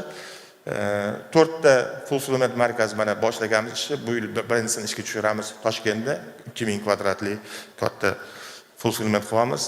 Yana viloyatlarda Andijonda, Buxoroda, Xorazmda fulfillment markazlar qurilyapti. Ana shu fulfillment markazlar elektron tijoratni rivojlanishi uchun O'zbekistonda yana bir turtki bo'ladi. Slaydda axborot texnologiyalarini joriy etilish holatini hozir ko'rib turibsizlar. Bu demak asosiy tizimimiz mana bugun ko'rdim men spikerlarning ro'yxatida Jahongir Mahkamov ham bor ekan Amazondan. Shu yigit O'zbekistonlik o'zi biz bilan ishlaganida, hali o'zi ham gapirar. Katta tizim, demak tovar qabul qilishdan yetkazib berishgacha bo'lgan barcha jarayonlarni avtomatlashtirish tizimi. Mendan oldin mana temir yo'l mutaxassislari ham aytib o'tishdi, raqamlashtirish qanchalik muhimligini. Shu tizim hozir mana ishga tushirildi. To'lov tizimi alohida avval degan Unisavdo degan sotish platformasi, endi boyagi fulfillmentlarda shu warehouse management system deydi, omborxonani boshqarish tizimi, CRM, ERP va hokazo tizimlarni ustida ish ketyapti. Endi mana yana yetkazib berishni tezlashtirish, takomillashtirish ustida to'g'risida boya gapirdim. Bizda yana bir masala hozir ustida ishlayapmizki, boyagi slaydlarda ko'rsatdim. Toshkentdan boradigan pochta, viloyatga boradigan pochta viloyat filialiga boradi. Viloyat filialida tegishli sortirovka qilingandan keyin bog'lamaga boradi. Bog'lamada yana bir marta sortirovka qilib, shu tumanda joylashgan aloqa bo'limiga olib borib beriladi va aloqa bo'limi uni keyin oluvchiga, adresatga yetkazib beradi. Shu oxirgi miliyani biz o'zgartiryapmiz. Hozir ko'p hududlarda elektroskuter xarid qildik, 500 ga yaqin elektroskuter xarid qildik. Demak, bog'lamadan oluvchiga bevosita yetkazib beradi. Bevosita yetkazib berish hisobiga uni muddatini qisqartirishga erishamiz va o'sha hududda joylashgan aloqa bo'limini faoliyatini o'zgartirishga erishamiz. Va shuni natijasida biz yakuniy ishimizni samaradorligini oshiramiz. Demak, elektron tijoratga ixtisoslashadigan bo'lsa, demak pochta shu bilan birga o'sha logistika tizimini, yakuniy miyasini ham qayta ko'rib chiqishga majbur bo'lyapti. Shu bilan birga birinchi miyani ham endi bizning tilimizdan pick up, drop off deydi. Olib borib berish bunaqa qilamiz. Qaytib kelishda ham hozir aloqa bo'limiga olib kelib topshiradi. Qishloqda yashovchi fuqaro o'sha joyda yaqinroq joylashgan aloqa bo'limiga olib kelib topshiradi. Buni ham kelajakda o'zgartirish niyatimiz bor. Demak, franshiza asosida tadbirkorlar bilan hamkorlik qilish yoki boyagi pochtomatlar sonini ko'paytirib, ularni ham pick-upga, ham drop-offga ishlatish bo'yicha rejalashtirganmiz, shuni ustida ishlayapmiz. Elektron tijoratni tovarlarni yetkazib berish bo'yicha O'zbekistonda raqobat bo'yicha aytib o'tdim boya. Bizdan boshqa xususiy kompaniyalar ham bor, Fargo, BTS, EMU degan kompaniyalar. Cross borderda o'sha FedEx, DHL yoki Mist degan kompaniyalar bor. Endi mamlakatimiz ichida yana bitta raqobat bu xususiy taksistlar. Elektron tijorat ham agar ko'pchilik bilan balki tajribalar bordir. Xususiy taksistlar tashiydi, zakaz qilsa yetkazib olib beradi. Bularni faoliyatini tartibga solish bo'yicha normativ huquqiy hujjat yo'q. Endi ko'proq shu bularni agregator yaratib, bularni jalb qilgan holda ishlash ustida biz ham shu crowdsourcing dedimi, nima deydi? Crowdworking dedimi sizlar tilda. Biz ham xolos hududlarda oxirgi qadamda xususiy taksistlarni ham ishlatish rejalashtirganmiz. Buning uchun axborot texnologiyalarimizni takomillashtiryapmiz. Yil oxiriga yaqin sizlarga tavsiyam taklif qilaman. Hozir mana Unisavdo yoki avval degan to'lov tizimini prilojeniyalarini hozirdan ishlatib ko'rsanglar bo'ladi. Bor. Yil oxirigacha UzPost deb biz rebrending qilamiz. UzPost degan prilojeniyamiz qo'yamiz va fuqarolarga, foydalanuvchilarga ko'p yangiliklar u yerda taklif etiladi. Pochta to'g'risida bo'layotgan o'zgarishlar to'g'risida men gapirib berayotgan gapim shu, tugatdim. Savollar bo'lsa javob berishga tayyorman. Inhani studentlari agar qiziqsa, har doim ular bilan uchrashib, pochtani ko'rsatishga va ular bilan fikr almashishga tayyorman. Rahmat e'tiboringiz uchun.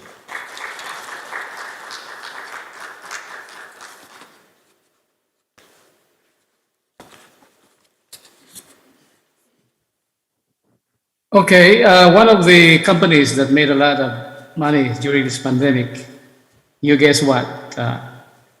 The largest company and the richest person in the world is the CEO of Amazon, Jeff Bezos. So today we're going to hear somebody from Amazon in Uzbekistan by the name of Jahongir Makamov.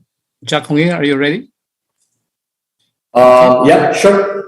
Just a small correction, I guess.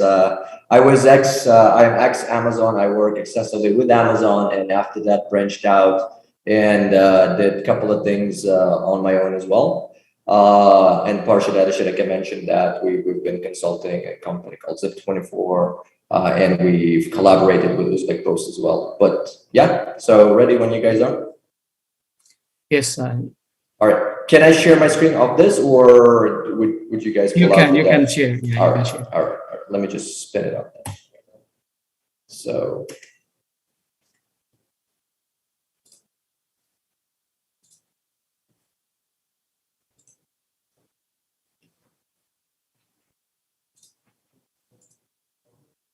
So. Let me see until it boots up.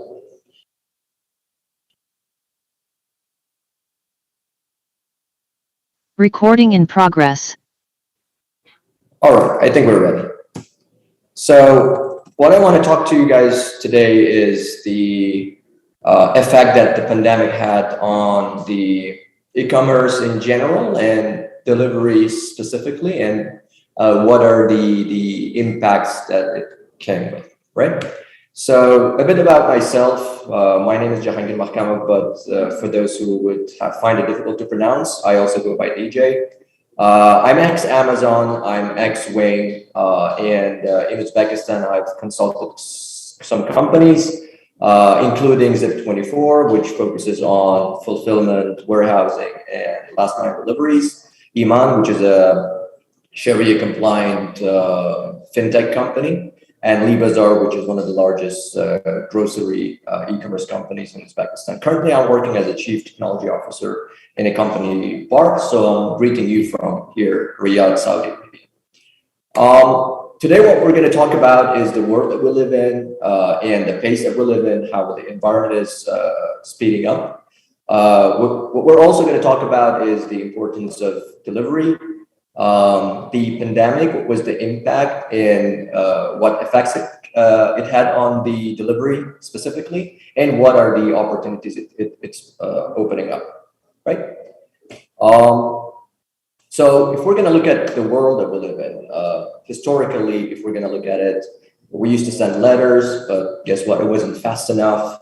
We came up with a thing called internet, and then we started sending emails, right? It was almost instant compared to days or weeks or months of route for the regular letters.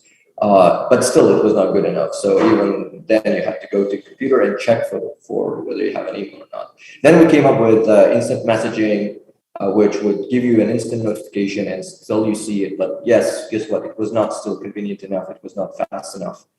We came up with voice messages. You don't even have to type. You send a voice message. But guess what? We're in such a rush that wasn't good enough as well. So we came up with 2x speed. So WhatsApps and Telegrams of the world, if you noticed, it has a double speed playback. So we want things convenient. We want things fast. If we're going to look at the importance of delivery, in 2008 letter, to shareholders, Jeff Bezos focused on customer experience, Amazon being very customer experience centric company. And they focus on three things which are going to be important in the long run, right? In the long term, strategically. And the time frame for that is 20 years. So they were thinking, what are those three or whatever things that is going to be still important in 20 years down the line, right? So they came up with three items. One of them is price, second is selection, and third is delivery, right? Convenience. You will never find a customer, even in 20 years, who's going to complain about, oh, I like this product, but I wish it was a bit more expensive, right? Or you will not find a customer who will say, I like what I bought, but if only I could have less items to select from. And last but not least, you will never find a customer who would say, like, I like what I got, but if only you could deliver it like 2 days later, right? So the point here is delivery is one of those three most important things for customer experience. All right. So if we're going to look at the delivery, usually you can categorize them in two categories. One is more cost optimized, cost focused. We're talking about days in delivery. It's usually 2 to 3 days. In some cases, it might be same day delivery or next day delivery. Usually they are fulfilled by fulfillment centers. They allow scaling of the supply chain, and they're very cost efficient, right? And on the other hand, there is fast delivery model where the term is measured in hours, right? And you use bullet service and you deliver it from stores. Because it's more of a premium service, you have higher margins, and because it's a better delivery experience, you have competitive advantage, right? So if we're going to look at this cost-efficient approach, you would have your inbound, so your first mile, then you would like get your products from vendors, you would line haul it, you would bring it to a warehouse, store it, and spit it out during the fulfillment when the customer places an order. And then for the outbound, you would give it to your last mile provider, and then they would manage the delivery and in some cases returns and reverse logistics. Right, typical delivery in the e-commerce world. And that was working for us, but pandemic happened, right? And it acted as a catalyst and accelerated stuff. So some of the things I want to share, some of the stats about the pandemic, because in pandemic we've changed a few things. First of all, there was social distancing. We didn't want to be around people.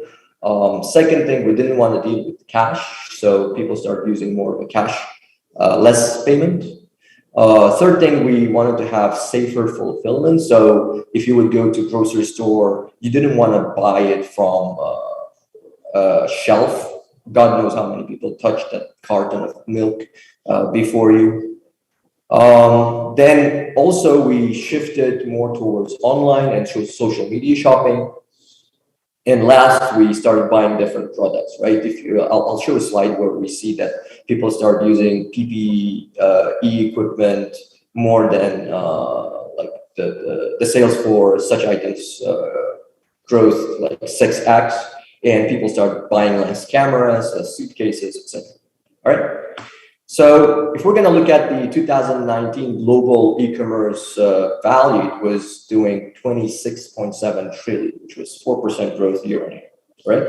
And key thing to note here, if you're going to look at the leading markets, there is not much of a significant change between 2018 and 2019, but between 2018 and 2020, which falls into that pandemic period, in some cases you can see almost double the figures. Right, so it basically accelerated whatever is going to happen, and some other stuff, right? So for the products, we start buying more disposable gloves, breads, consumables, basically FMCGs, right?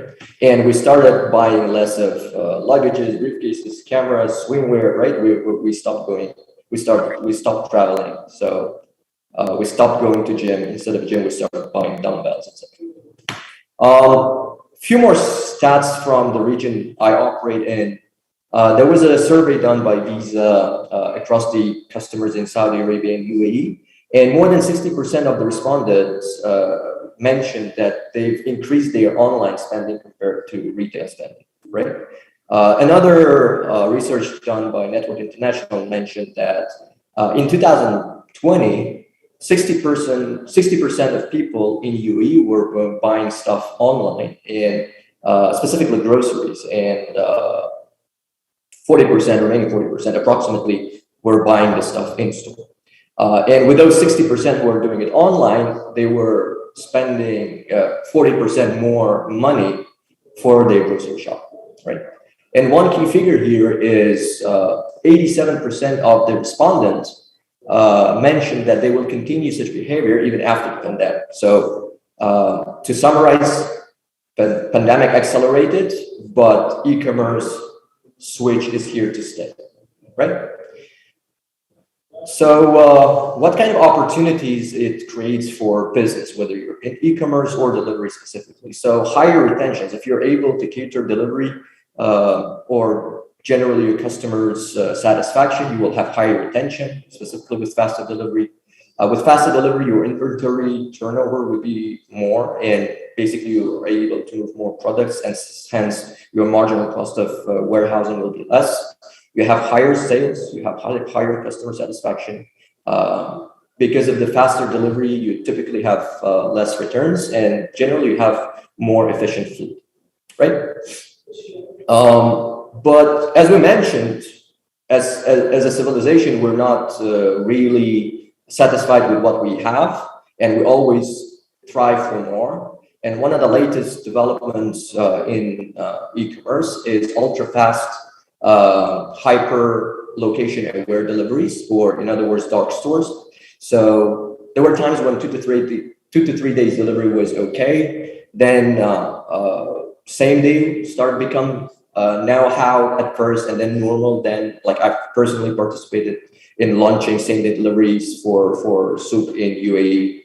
But right now it's not enough. So people want everything right here, right now.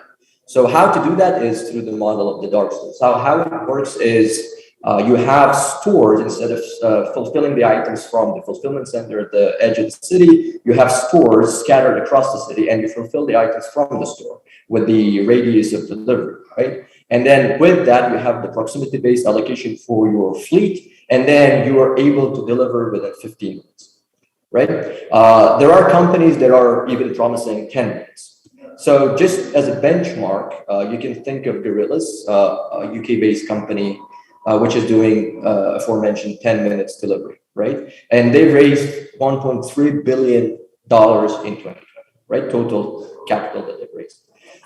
German-based Flink raised 300 million, US-based group of 3.4 billion.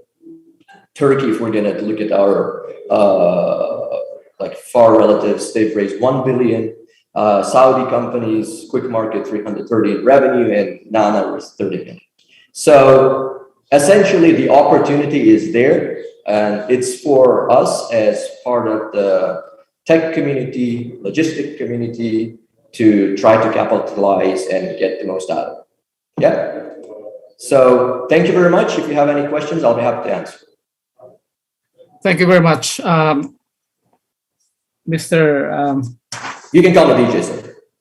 Okay. Jakungir, thanks a lot. So the next one is a senior lecturer from Tashkent State Transport University, Sardor Noridinov. All right, Sardor, your floor. Thank you.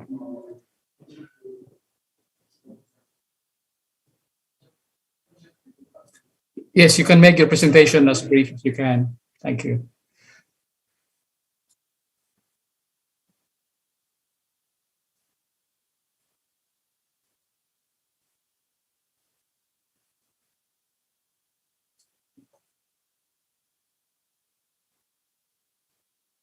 Are you there, Sardor?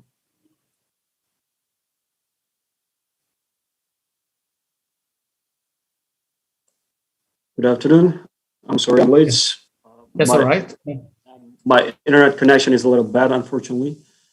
Thank you for giving me an opportunity to present my presentation right now here. Can I share my screen? Yes, please. All right. 1 second.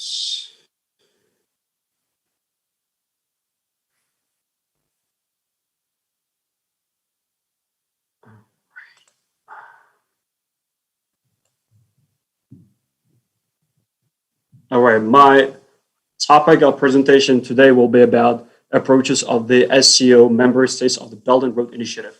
So we got two members to present. I'm going to be presenting my presentation right now here. So we got two members, Sardar Nuruddinov, which is me, and my partner, Arshjan Yunusov. So I'll be briefly talking about our partner, well, all of the situations here. So the analysis of the process of regional cooperation of other countries in the world, which are not Western countries, is gaining more and more attention of researchers of international relations. And one of those regions is Central Asia. So in many countries in the region, this process, so I'll be talking about every single one of them on the way. So one of these regions, like I said, is Central Asia, where all its subjects emerged as independent states, and their current form of statehood gains enormous historical experience in the relatively short period of state building only after the collapse of Soviet Union. So in many countries in the region, this process is still ongoing. These issues of national consolidation, political process, and institutional development, the identity of the people living in Central Asia, regional and clan demarcation are of particular importance. So in this context, the international integration initiatives of Central Asia and the Belt and Road Initiatives represent a remarkable format of regional cooperation that unites the vast majority of Central Asian countries. So in the following slides, I'll be talking about different countries located in Central Asia. So for Central Asian countries, participation in the Greater Eurasian Partnership Project will create additional opportunities, not only for financial, trade, investment sources, but also to diversify the ways of selling products of the national economy. So in this regard, the Belt and Road Initiative proposed by China in 2013 is of particular importance, the essence of which is to seek a mutually beneficial policy of economic integration. So during his official visit to Kazakhstan, President of the People's Republic of China announced it as a foreign policy priority for the fifth generation of Chinese leaders, emphasizing the high importance and scale of the project. So you can see One Belt and One Road here at the map on your screen. So if I briefly talk about Kazakhstan, one of the economic leaders among Central Asian states, while its participation in the Belt and Road Initiative will enable it to realize its transit potential. At present, it's mainly done through gas supply. And additionally, according to some experts, the program newly Yol proposed by the president of the country in 2014 and envisaged as a result of the multiplier is a state program for the implementation of the new economic policy of the Republic of Kazakhstan.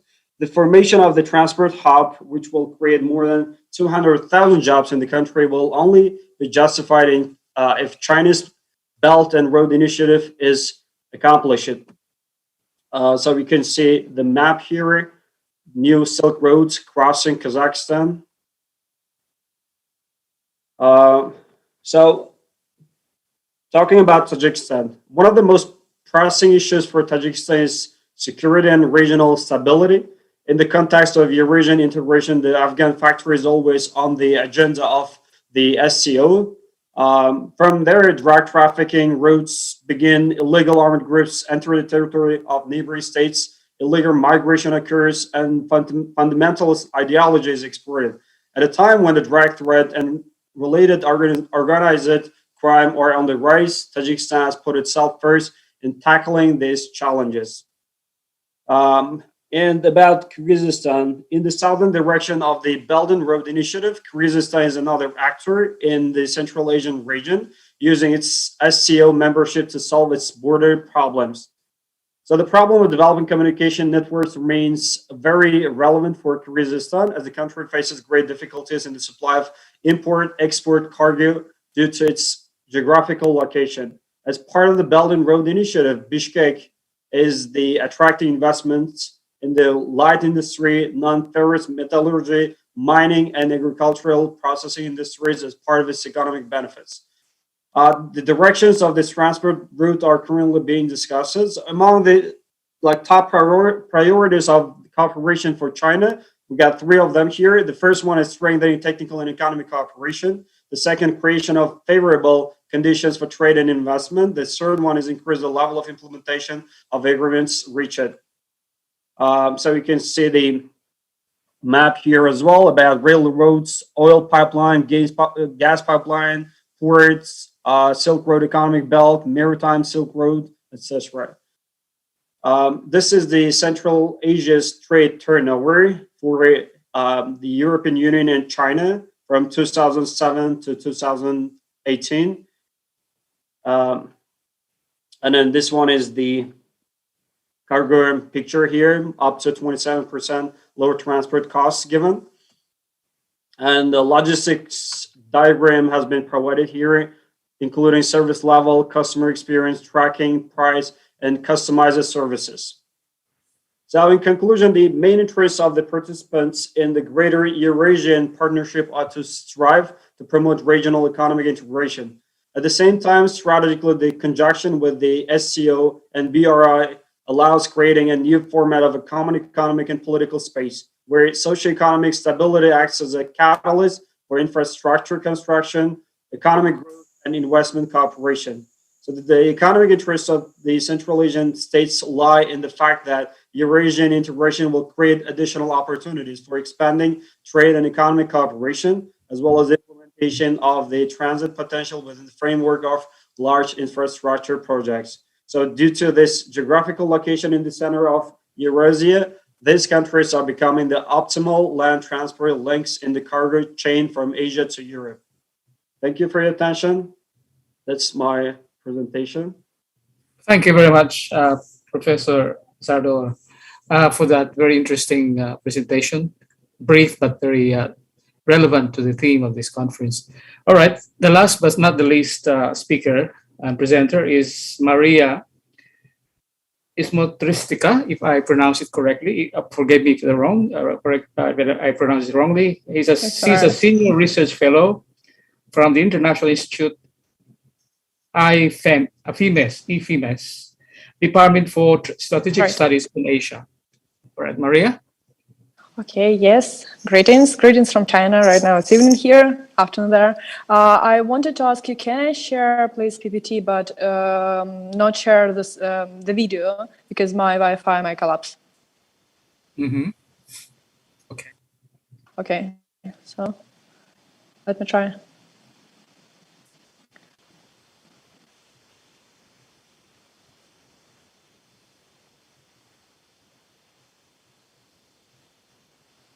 Oh, doesn't want to share. Do you see anything? Can you? You're going to show the video, right? Yeah, I'm going to show the screen. Share the screen of the screen. Should be okay. Yeah. It should be able. Yeah, you can do that as well. Sorry, it's taking time. The control is from the host, which is the host. I think you should give it some time. It took a while with me as well. It's just like in China, we might have restrictions on that. I'm afraid I have this problem right now.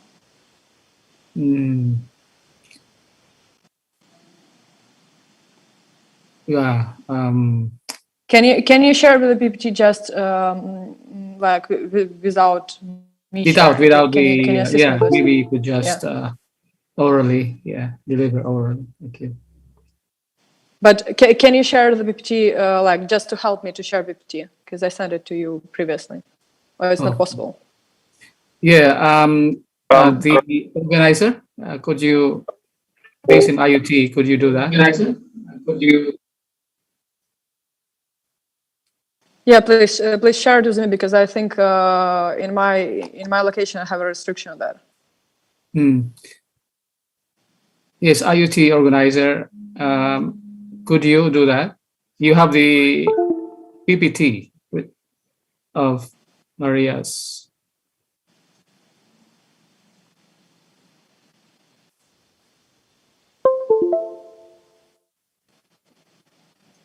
Yeah.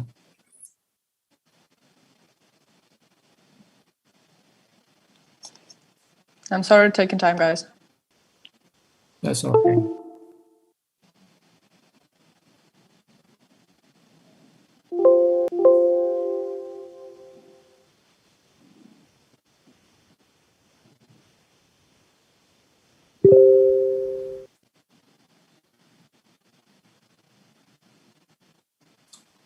Is the restriction quite prevalent there right now?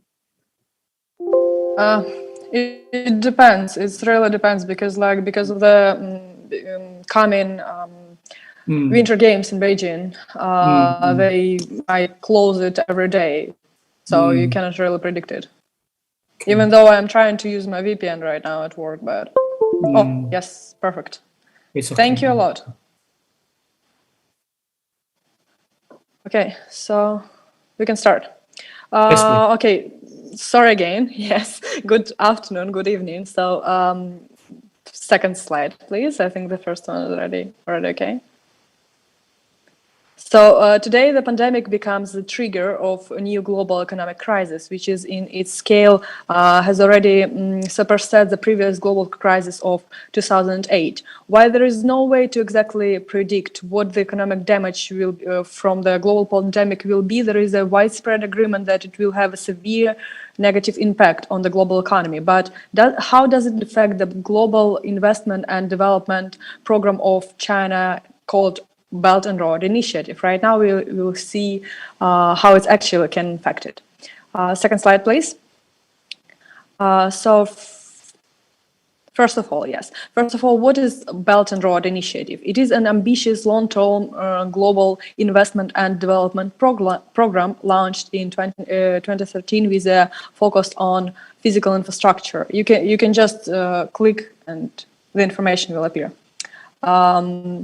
With a focus on physical infrastructure, which is roads, railway roads, pipeline, undersea cables, and also ports. Does work, okay. Since then, China has invested huge amount of FDIs and signed about 200 BRI agreements with more than 140 countries, which is precisely 147, and different international organizations all over the world. But we all know that those projects didn't consider the development within the global pandemic scenario. Periodic blockages, you can already move forward with PPT, or I can just skip this part and just deliver it orally. What is better for you? Yeah, it's okay. Okay, so periodic blockages and other restrictions not only prevented market forces from approaching equilibrium, but also led to devastating disruptions in supply chain and resources shortages in all the sectors. As borders between states and entire economies are closed right now, major projects included in Belt and Road Initiative also began closure and freeze, with numerous initiatives being stopped and delayed. One of them, as an example, is Cambodia's Sihanouk Special Economic Zone project. Also, China-Pakistan Economic Corridor is also delayed. They are resuming their constructions, but it's getting very slowly since in different parts of the world, the pandemic is still far from being under control. Thus, due to these changes in the logistic map on the initiative, China was the most affected party among all the countries. The fall of industrial production, quarantine cordons that blocked the country, a drop in the tourist flow, and a sharp decline, all this precisely hit the economy of the country, threatening, if not to destroy, but significantly weaken it for unpredictable long time.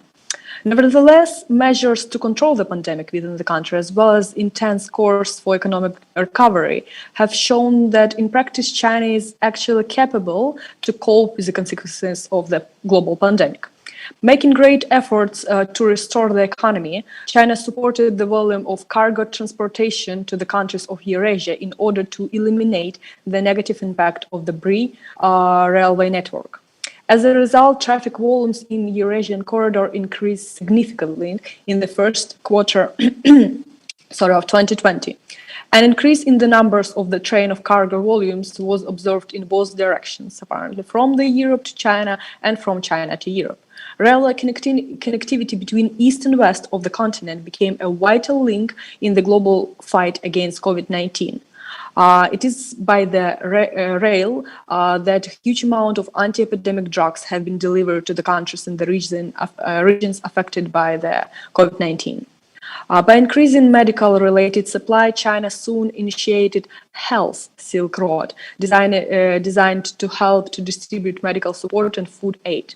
Transport corridors, ports, and logistics centers of the BRIC countries were used to provide medical assistance to the partner countries in need of support.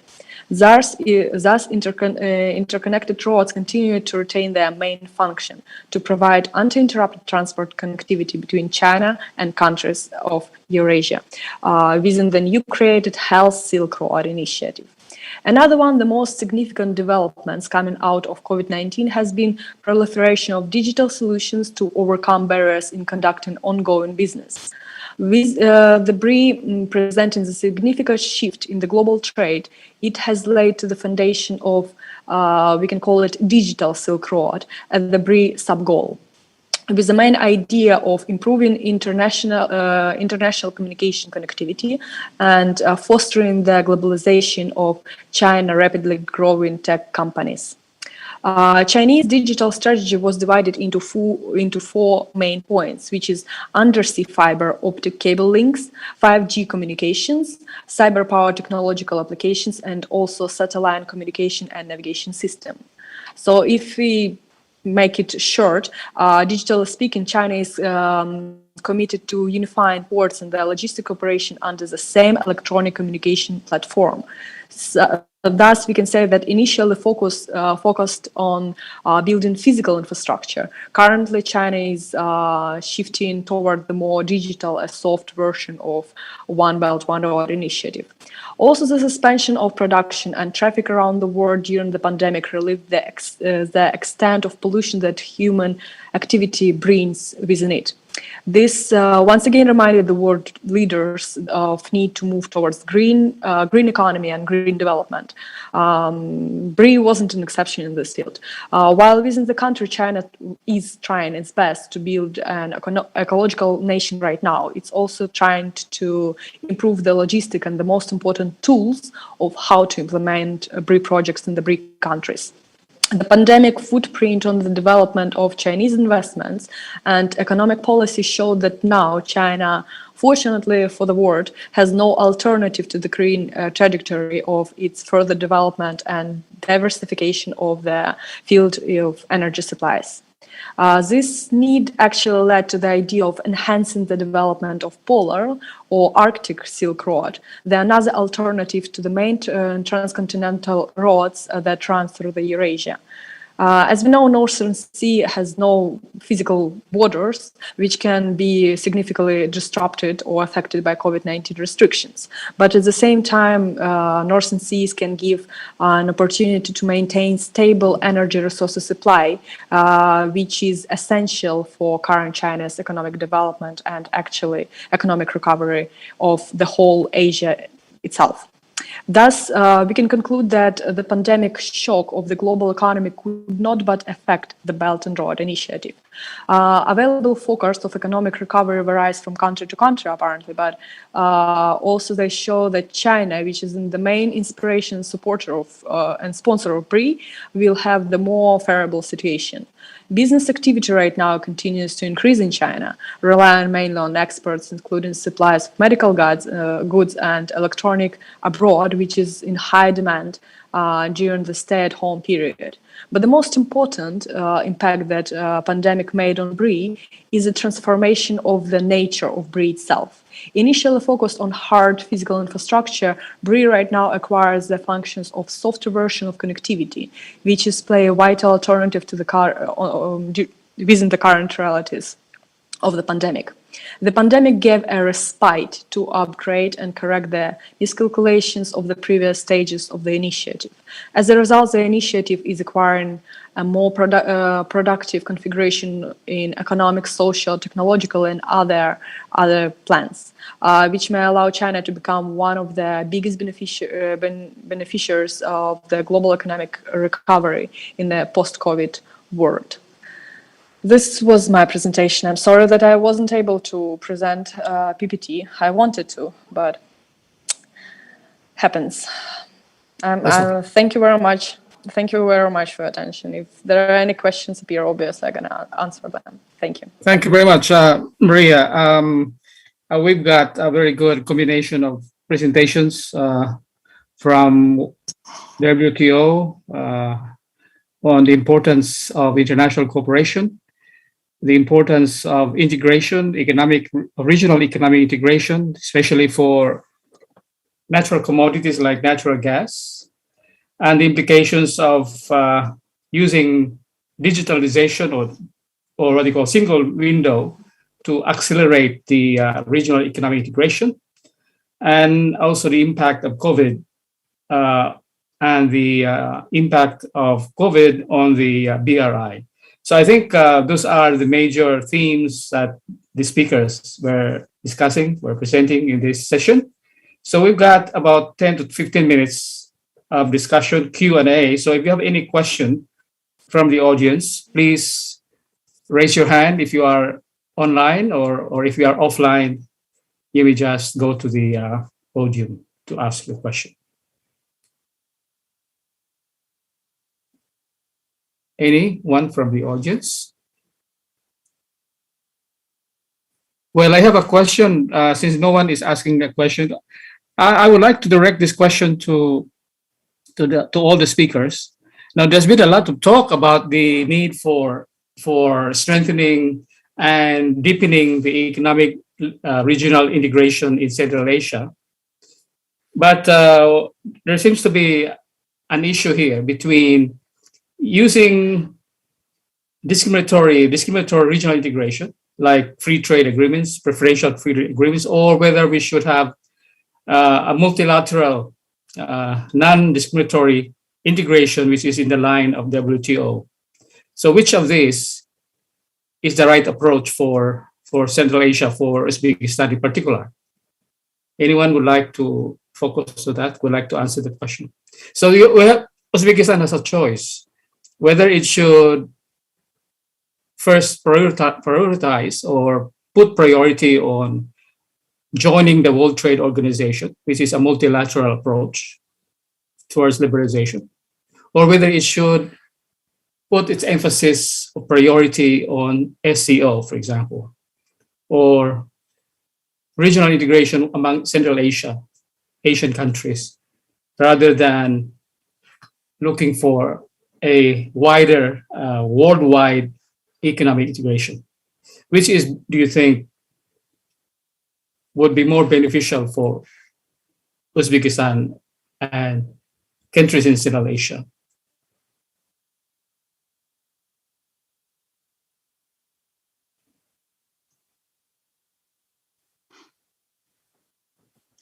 Jose. Yeah. Okay. Can I respond to your question? Mm-hmm. If anybody interrupts my remark, I can give floor to him. What I mean, nobody raised hand, so I'm just talk about. I'm going to spend a couple minutes regarding the question you raised.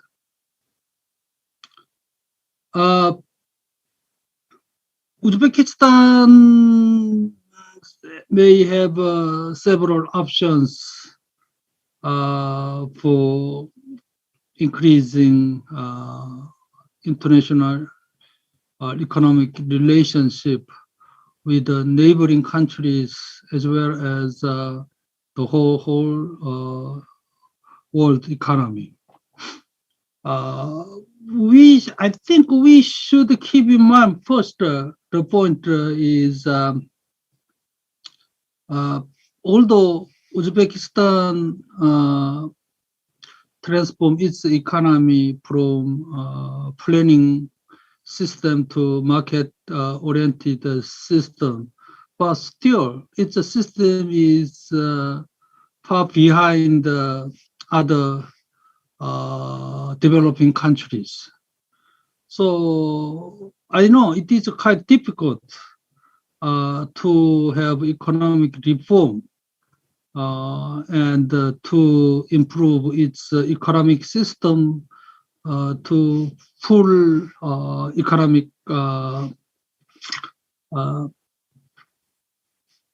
system, full market economic system. But so considering the domestic difficulties, you may first say, okay, we had better have some gradual approach. So why should we have international, the joining WTO? We had better do something with the neighboring countries. That might be option, but actually it takes quite a longer time to improve its market economic system.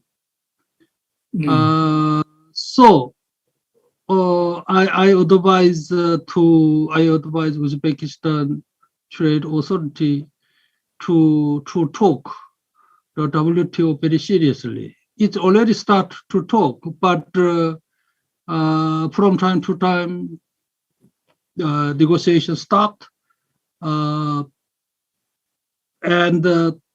Uzbekistan may be the biggest economy which the biggest economy which have not joined the WTO.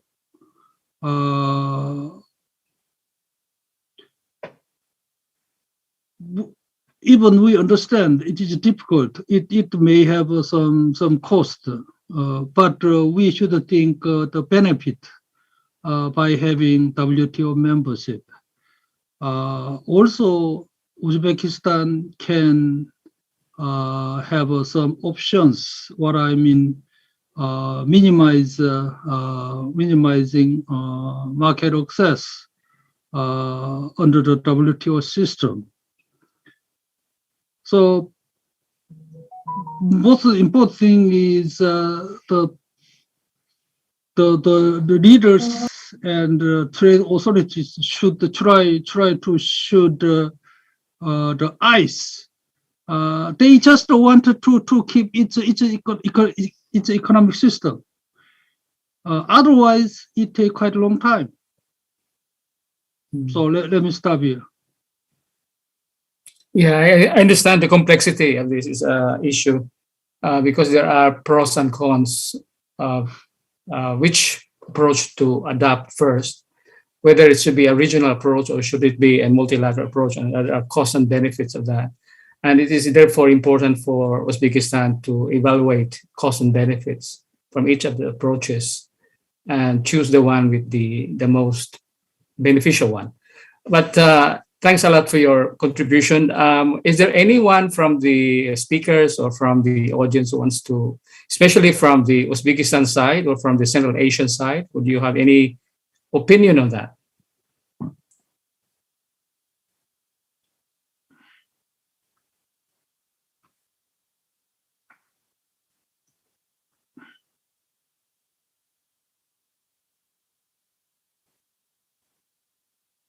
They are very silent. I think the policymakers have already left. Okay. The professor. Okay, we will just asking the audience some any question or the suggestion or opinion to the section 2, the presenters.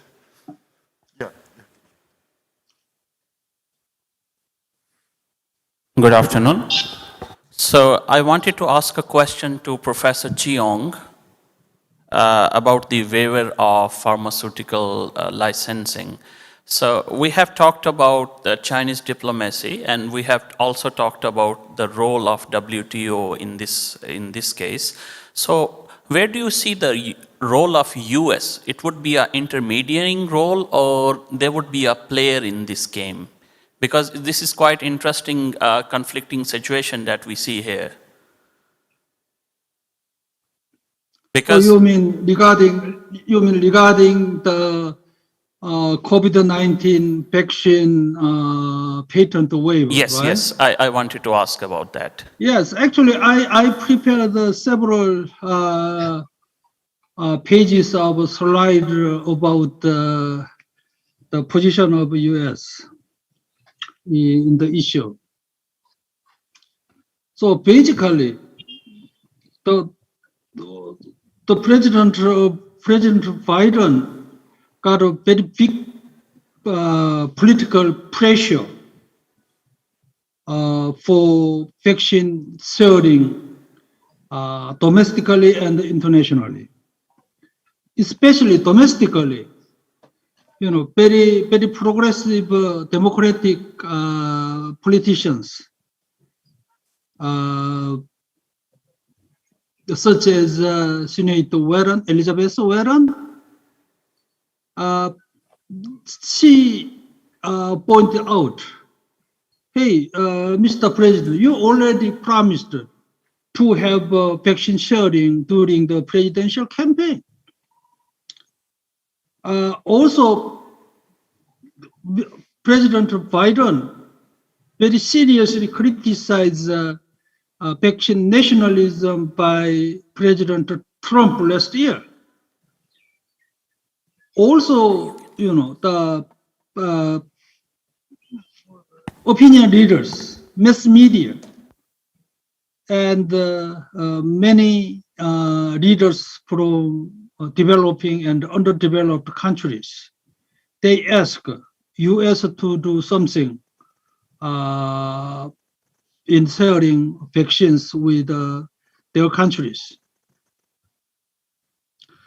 Another issue is, as I mentioned, China's vaccine diplomacy. Whatever quality, China did a very good job, especially in African countries. So U.S. national strategists, they argue, we do something. So suddenly, they decide, okay, we're gonna participate. We have some intention to talk vaccine patent waiver in the WTO. So suddenly, WTO took the position and the US's position, and they sold the idea to other countries. So in the WTO, we have two divisions: developing countries, and advanced countries regarding the vaccine patent issues. Actually, US, they already know. Political leaders and the strategists, they already know. It is impossible to give, to enforce pharmaceutical companies such as Pfizer to share their business, their production know-how, especially with very high-tech biotechnology. They may open patent. In case of a generic, coffee machine, coffee medicine, if you know the recipe or formula, then most manufacturers, the pharmaceutical manufacturers can produce the coffee medicine. But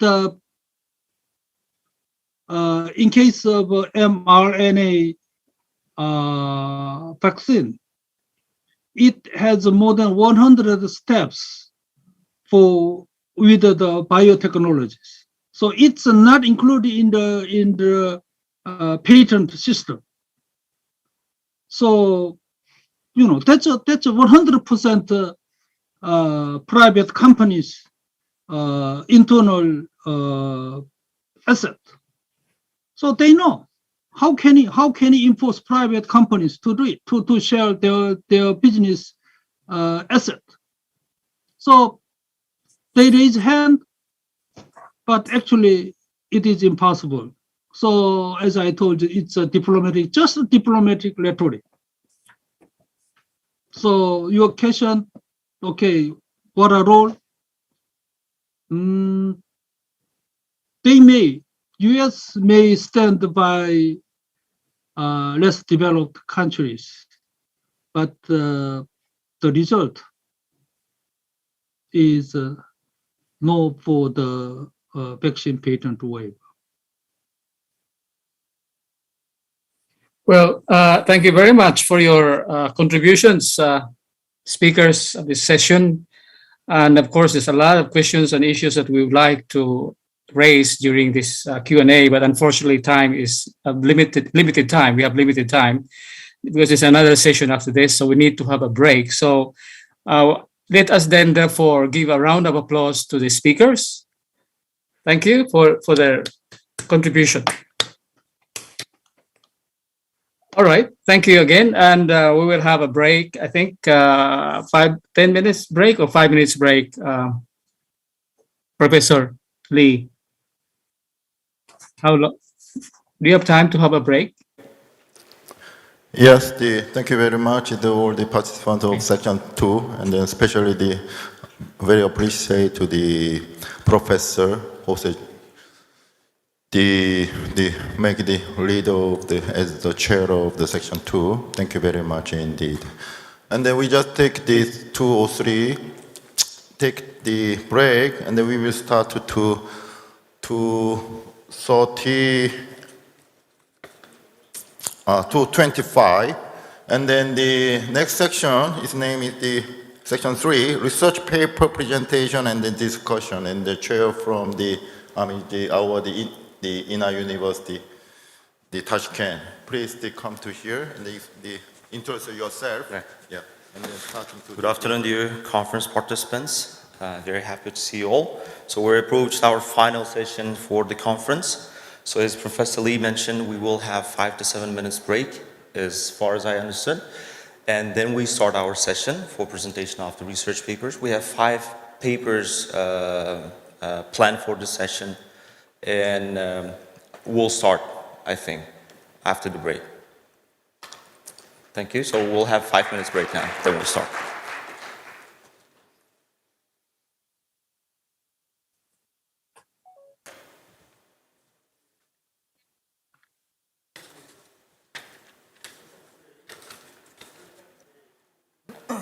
Sir, you did a good job. Thank you for your effort. Thank you for your contribution, Professor Q. Thank you. Okay, keep in touch. See you later. Keep in touch. Keep in touch. Thank you. Okay, I'm Keep safe. taking out. I'll talk to you over the internet. All right. Thank you. Bye. Bye bye. Thank you. Bye bye.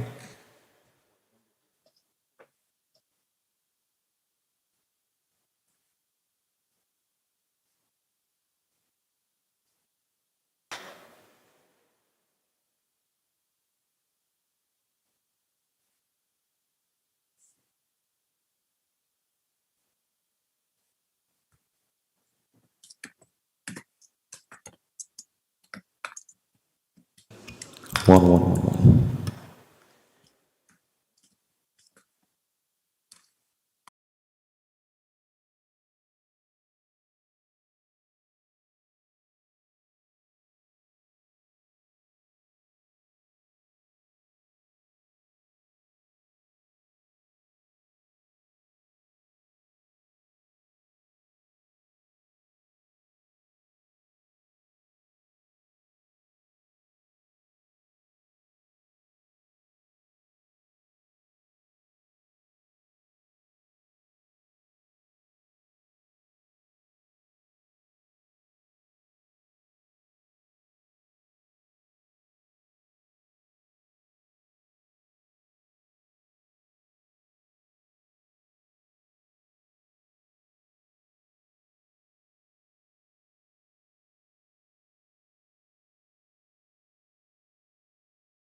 are branches, in most cases, that operated in another country to serve multinational customers.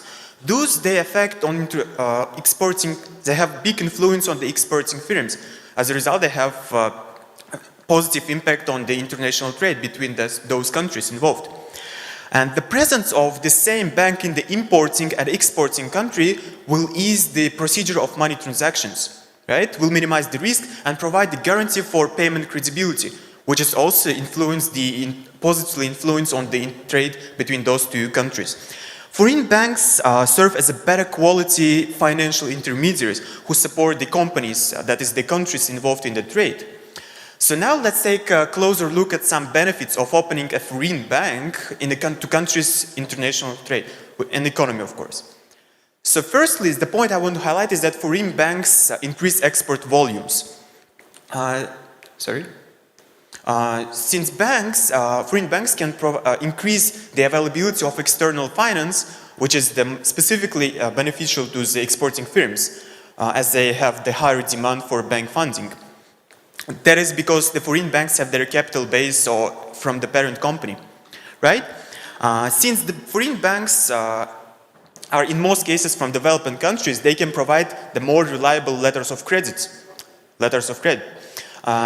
For instance, in Uzbekistan, we have a foreign bank branch, one of the biggest Korean banks, which is the Korean Development Bank, which issues the letters of credit for our corporate clients. And according to the VOX research, according to VOX research, firms in emerging markets tend to have more export volumes when the foreign banks are present, especially when the parent company is headquartered in the importing country. So as you can see on the screen, this graph shows what happens to the export volumes when the share of foreign banks' assets to total bank assets increased by 1 standard deviation. So as you can see, in developing countries, one increase in standard deviation results in the increase of export volumes by 8.1%. And by the way, Uzbekistan was one of the countries researched in that study. The second point I want to highlight is that foreign banks improve the information exchange between the countries involved. That is, they might be better able to overcome the information and contracting risks. If a bank has an affiliate locally present in the exporting country, this can facilitate the information exchange. That is, a flow of information between the importer and exporter. And this will result in the reduced information costs and the financing risks. Right? And now, some more points will be provided by my partner Jalaluddin. Thank you.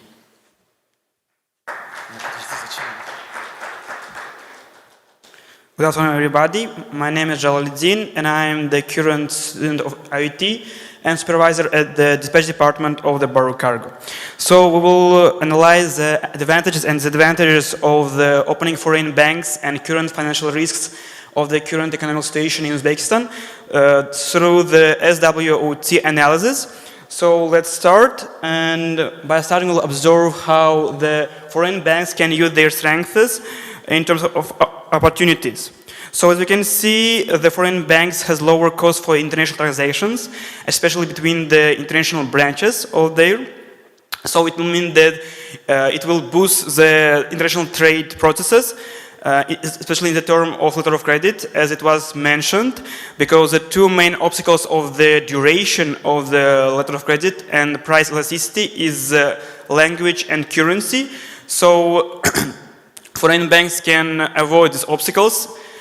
And the next one is the high rates of national currency deflation, meaning that it will increase the profitability of direct US dollar investment of the foreign banks. As you can see in the chart, the change in exchange rates of the international currency of Uzbekistan compared to the another developing countries that are our neighbors, Russian Federation and Kazakhstan, from the January 2019 to the November 2021, as it was mentioned with the official rates. So the next one is the strengths and threats, and there is a high trend of entering the of foreign banks entering the market of the developing countries. As you can see, there is a slide of the average number of foreign banks in each region entering the market of the developing countries, and our region is the East Europe and Central Asia, which is the red line, is the second one. So it will increase the competition in the banking sector as well. So let's move on the weaknesses and that can be used in the opportunities. Uzbekistan has a very low level of financial literacy. As you can see, financial literate adult population in transition economy just about 20% compared to other post-communism countries. This is very low. So foreign banks can offer their educational programs to boost these numbers and in the future gain more potential clients in terms of business owners and in the private sector as well. So the last but not least, weaknesses and threats. As we know, there are a lot of new product entrants in the financial technology market, such as Oson, Click or PayMe, that are cannibalizing banks' revenue and profits and gaining more share of transaction between banks, especially in terms of person to person. That is very, very high. And one more, as you can see from this table, there are statistics of the share of assets held by foreign banks across regions in 2005. And Uzbekistan has very low, it is a minimum in the region of East Europe and Central Asia, just about 1%, because many state-owned banks that are more than 55% of the total banking sectors gain 6 times more the government credits and assets, but it can be solved as since of the new political situation of Uzbekistan and new policy of the economical openness by the change in the political system. So, in conclusion, it should be said that foreign banks is capable to provide more external investments since the capital base is mainly the parent bank's country from the developed one. And as well, foreign banks can balance the economic growth of the country, developing international relationships in the international trading partners. And it will boost the international trade by boosting the increasing the performance in terms of international trade, especially in the letter of credit processes. So thank you very much. We were really glad to present you this topic.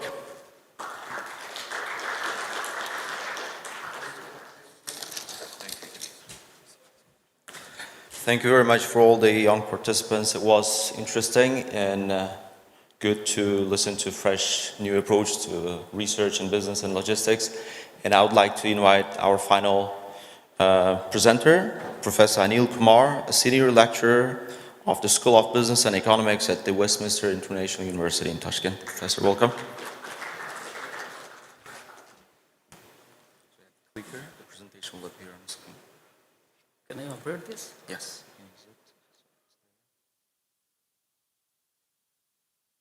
Press this one. 4. Yes, it's working. This is working? Yes. Okay. Yes, it's working.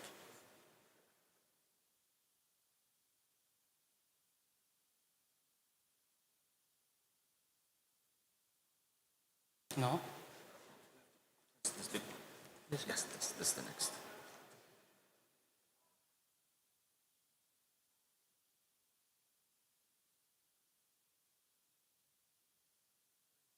It's more powerful. Yes. It's stronger now. This one? Strong, yes.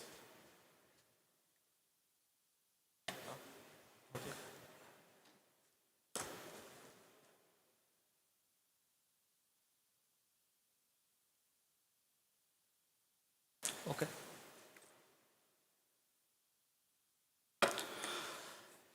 Good afternoon to each and everyone present over here. My name is Dr. Anil Kumar. I am working as senior lecturer, Westminster International University in Tashkent. So for today's discussion, the topic of my discussion is an examination of supply chain management practices and its impact on organized retail outlets' performance along with the attributes of retail outlets.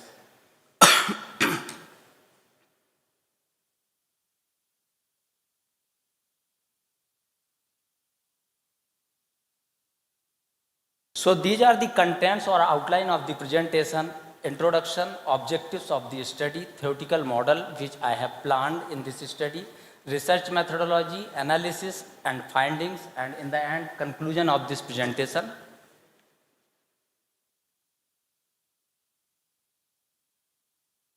So why I have selected this research? Because in the last 2 years we have seen that in the situation of pandemic, everybody has faced lots of difficulties in terms of demand, in terms of supply, because of the lockdowns in each and every country. So similar situation India also faced, because there was a complete lockdown in the country. In that particular situation, it was the, means you can consider it was a great pandemic situation in 21st century, because we have seen lots of pandemic situations, but it was impact the entire business community, right? So I have selected the food retailers and grocery store workers have seen a surge in demand as people in confinement by food and other necessities stocking for long period of isolation. Means when people heard that there is going to be a lockdown in the country, they have rushed towards the shops or the retail outlets. They have collected all the food materials. So suddenly within a time period, there were shortage of the materials, food materials available in the stocks.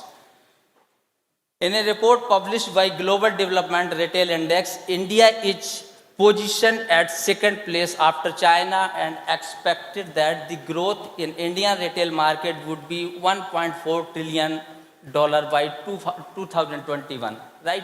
So you consider that this report is very much important, because Indian market is quite huge in terms of retailers.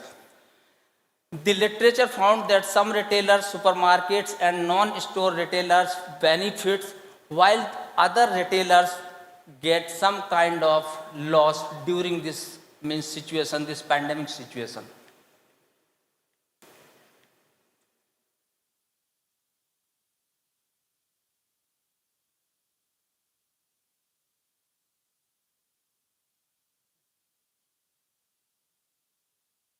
So the basic objectives of this study are two. First one is to investigate the impact of supply chain management practices on the performance of food retailers. Second is what kind of impact the attributes of retail outlets has on the performance of the retailers.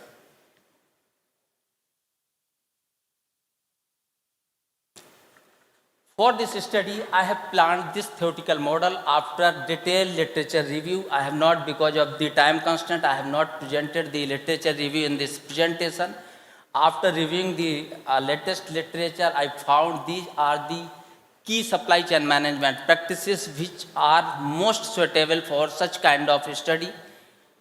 So, in the left hand side, I consider that these are the supply chain management, and in the right hand side, these are the retail outlet attributes, like the image of the retailers, the service quality of the retailers, as well as the convenience, means how far this retail outlet from your house, so that you can buy food, you can collect food during this pandemic situation.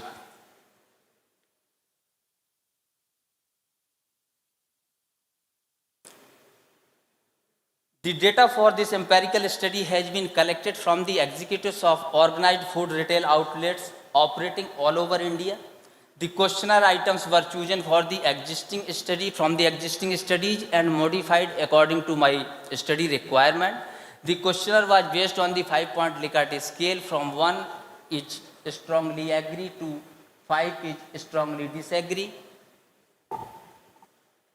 Sample size was 321 retailers with a response rate of 32.1%, and which is justified by previous studies also.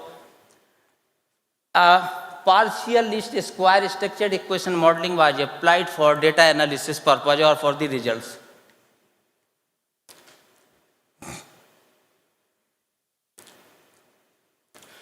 So, in PLS SEM, means partial least square structure equation modeling, we got two kinds of model. One is known as measurement model, another is known as structured model.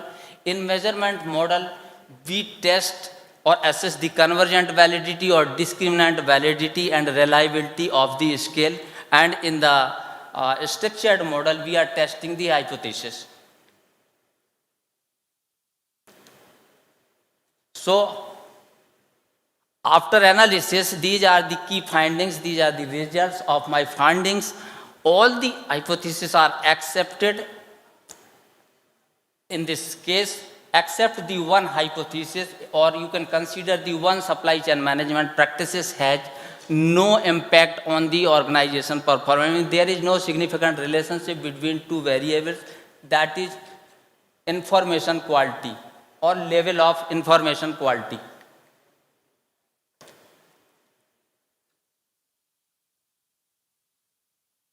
So we have seen in the table that showing the significant relationship between supply chain management practices and organization performance in organized food retailing in India. This study established a conceptual framework to examine the relationship between supply chain management practices and organizational performance along with the retail outlet attributes. As in our first hypothesis, we propose that information technology has significant relationship with the performance of the retail outlets. In the situation of pandemic, nobody is going outside, so you cannot go physically to purchase the food materials or food stuff. So lots of app-based purchasing people have done, lots of new application has been developed by the people in different countries, same is in India as well, and they consider that these applications are quite useful during the shopping or during the order putting, right? As we propose, the quality of information sharing and performance of the retailer has significant in second hypothesis, but this hypothesis is not significant. The reason is that people were not very much familiar with the environment of this online environment of food ordering and such kind of thing. So there was some kind of mismatch in the communication, means the quality of information was not good, that was not accurate. People do not getting the reliable information all the time. In the third hypothesis, we have proposed that level of information sharing would be positively associated. Yes, this hypothesis is significant, and as well as the other hypothesis.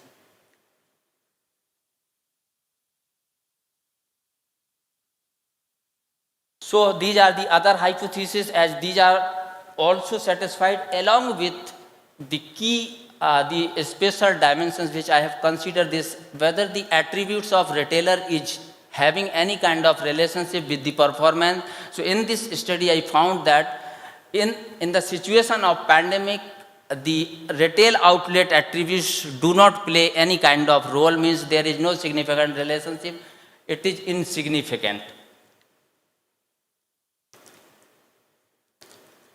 These are the implications, limitations and future research agenda for this research. The implications for practitioners and managers can be drawn from our results. First, the managers can consider these supply chain management practices. They apply these practices in their retail outlet to increase the performance of the organization. This study is conducted only with organized food retail outlets in India. There are lots of unorganized food retailers in India. So this is a limitation of this study. If we need to make broader spectrum of this study, we have to include unorganized retailers also in this study, so that we can give or we can generalize the results. This research has low sample size also because India is the second most populated country. So in terms of sample size, I consider that this is a very small sample size. If we need to explore some more dimensions of this study, we have to conduct this study at a broader level, means taking more bigger sample.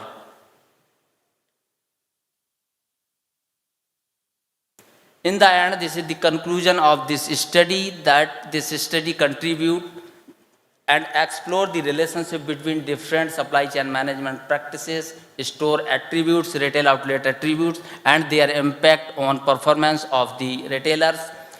Though the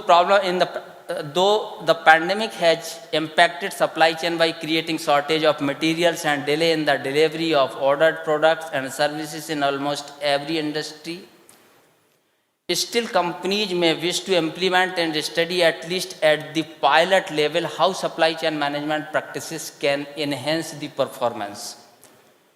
If they cannot develop and implement these practices alone, they should seek extended partnership for assistance in adding the capabilities.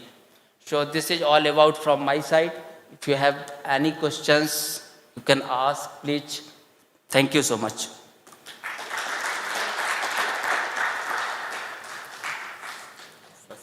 Thank you very much.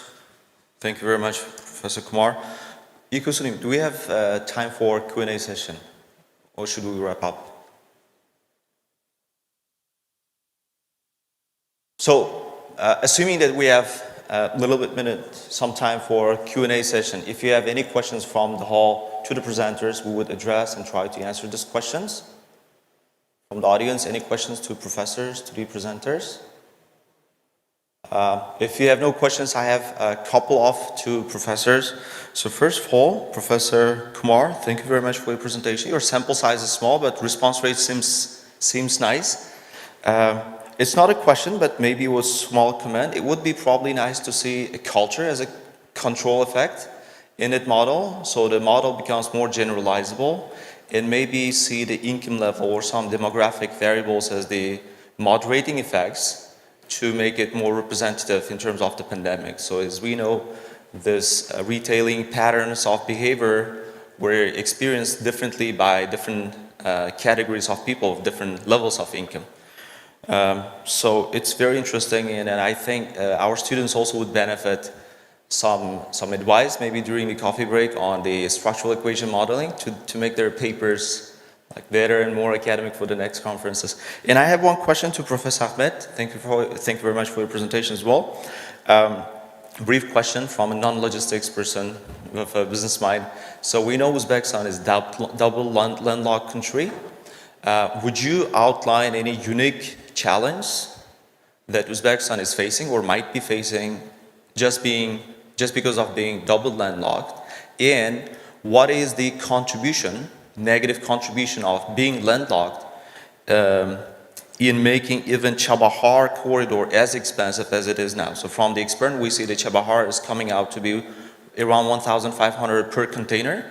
So is there any negative contribution of the geographic location of Uzbekistan in making even this least expensive route as expensive as we see it now? So if you have any comments, would be very happy to hear it.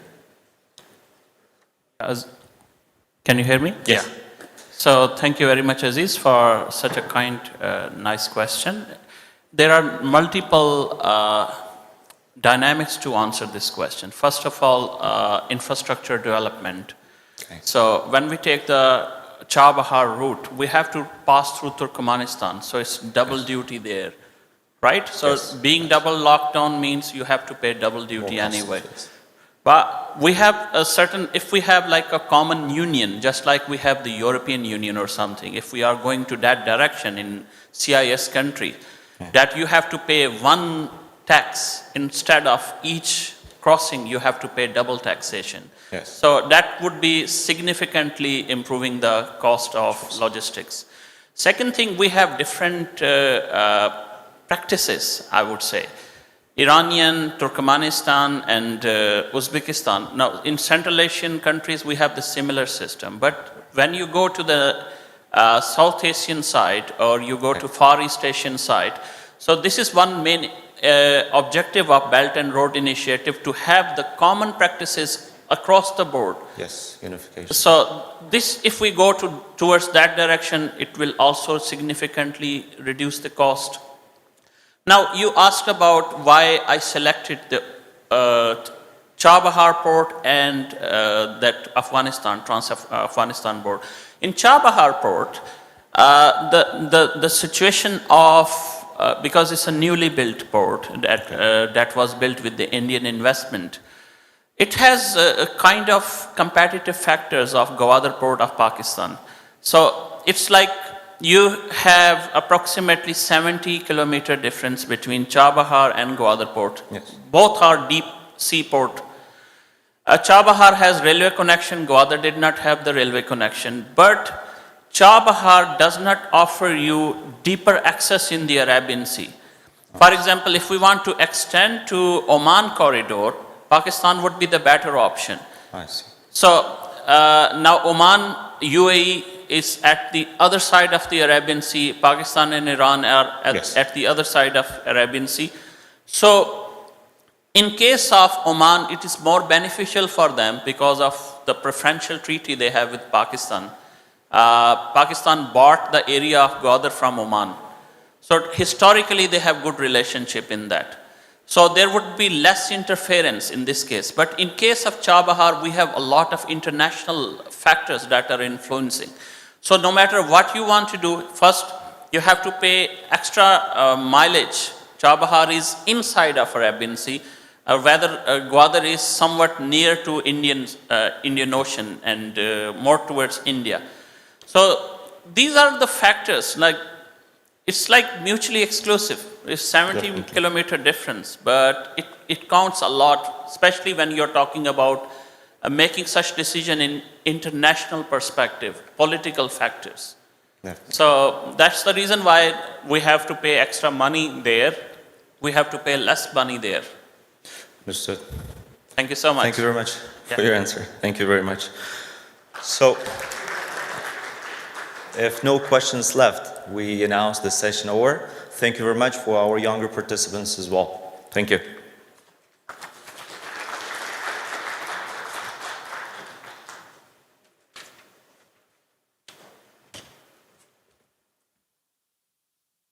Okay, thanks again to the chair of section 3 and then all the participants and the professor from the Westminster International, the Tashkent, and then also student.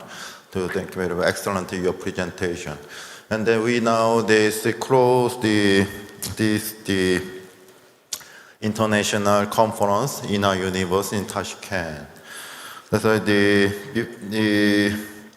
this international trade, the international conference in the Inha University Tashkent, I think this one is the first academic international conference in Inha University Tashkent. I think everything is the good for especially in the many prestige Ministry of the Transportation and the Deputy Minister of Investment and Foreign Trade and the Deputy Minister of Foreign Affairs of the Uzbekistan encourage the international conference with joint with the Chinese university, Zhejiang University, the One Belt One Road initiative. So I would like to invite again for close our international conference. Please come again to our handsome and smart reactor the Inha University Tashkent.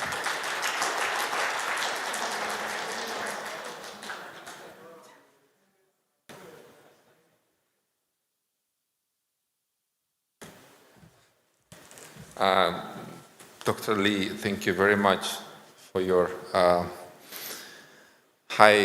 very words. I highly appreciate again. Anyway, I'd like to say that thank you very much. First of all, our kind and the best professors, I think, Professor Lee and Jose Tongzon, who is now in Australia, and appreciate everyone, every speaker who visited our university, who are participating online, and who came, our students, wonderful students who are participating in today's event. And thank you to our team, in the university team, my deputies, my heads, Dilshada Shahzada, and I can't appreciate your efforts because you did your best to organize this event such in the high level. And saying that thank you very much, and I'm looking forward to continue this kind of event every year, and wishing you all the best. Thank you.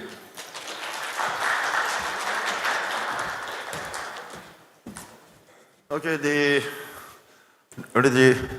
lecture already the interest about who will really contribute about this conference. Please come to the international affair teams, and then also after by make it the international conference, the most make it a valuable international conference to those the people, and then that's why we make it the approach to them in their heart. Thank you very much. Okay, the Professor Jose Tongon, please make the close ceremony speech, and then we will finish, and then we take the photo, all of the participants with the lectures. Hello? Is better? Yeah, finish. Yeah. Okay, probably should leave the Zoom. That's why we make today. Thank you very much to the participants and the presenters, and then we will close this international conference in Inha University, Tashkent. Thank you very much. Everyone, please come to here, and then we take a photo together, celebration of the successfully and the valuable the international conference. Everyone, the all student and the professor and any audience, and then please come, and then we make the photos. And then also, if you want to make it some part, the photos, okay, we make it now the photo time.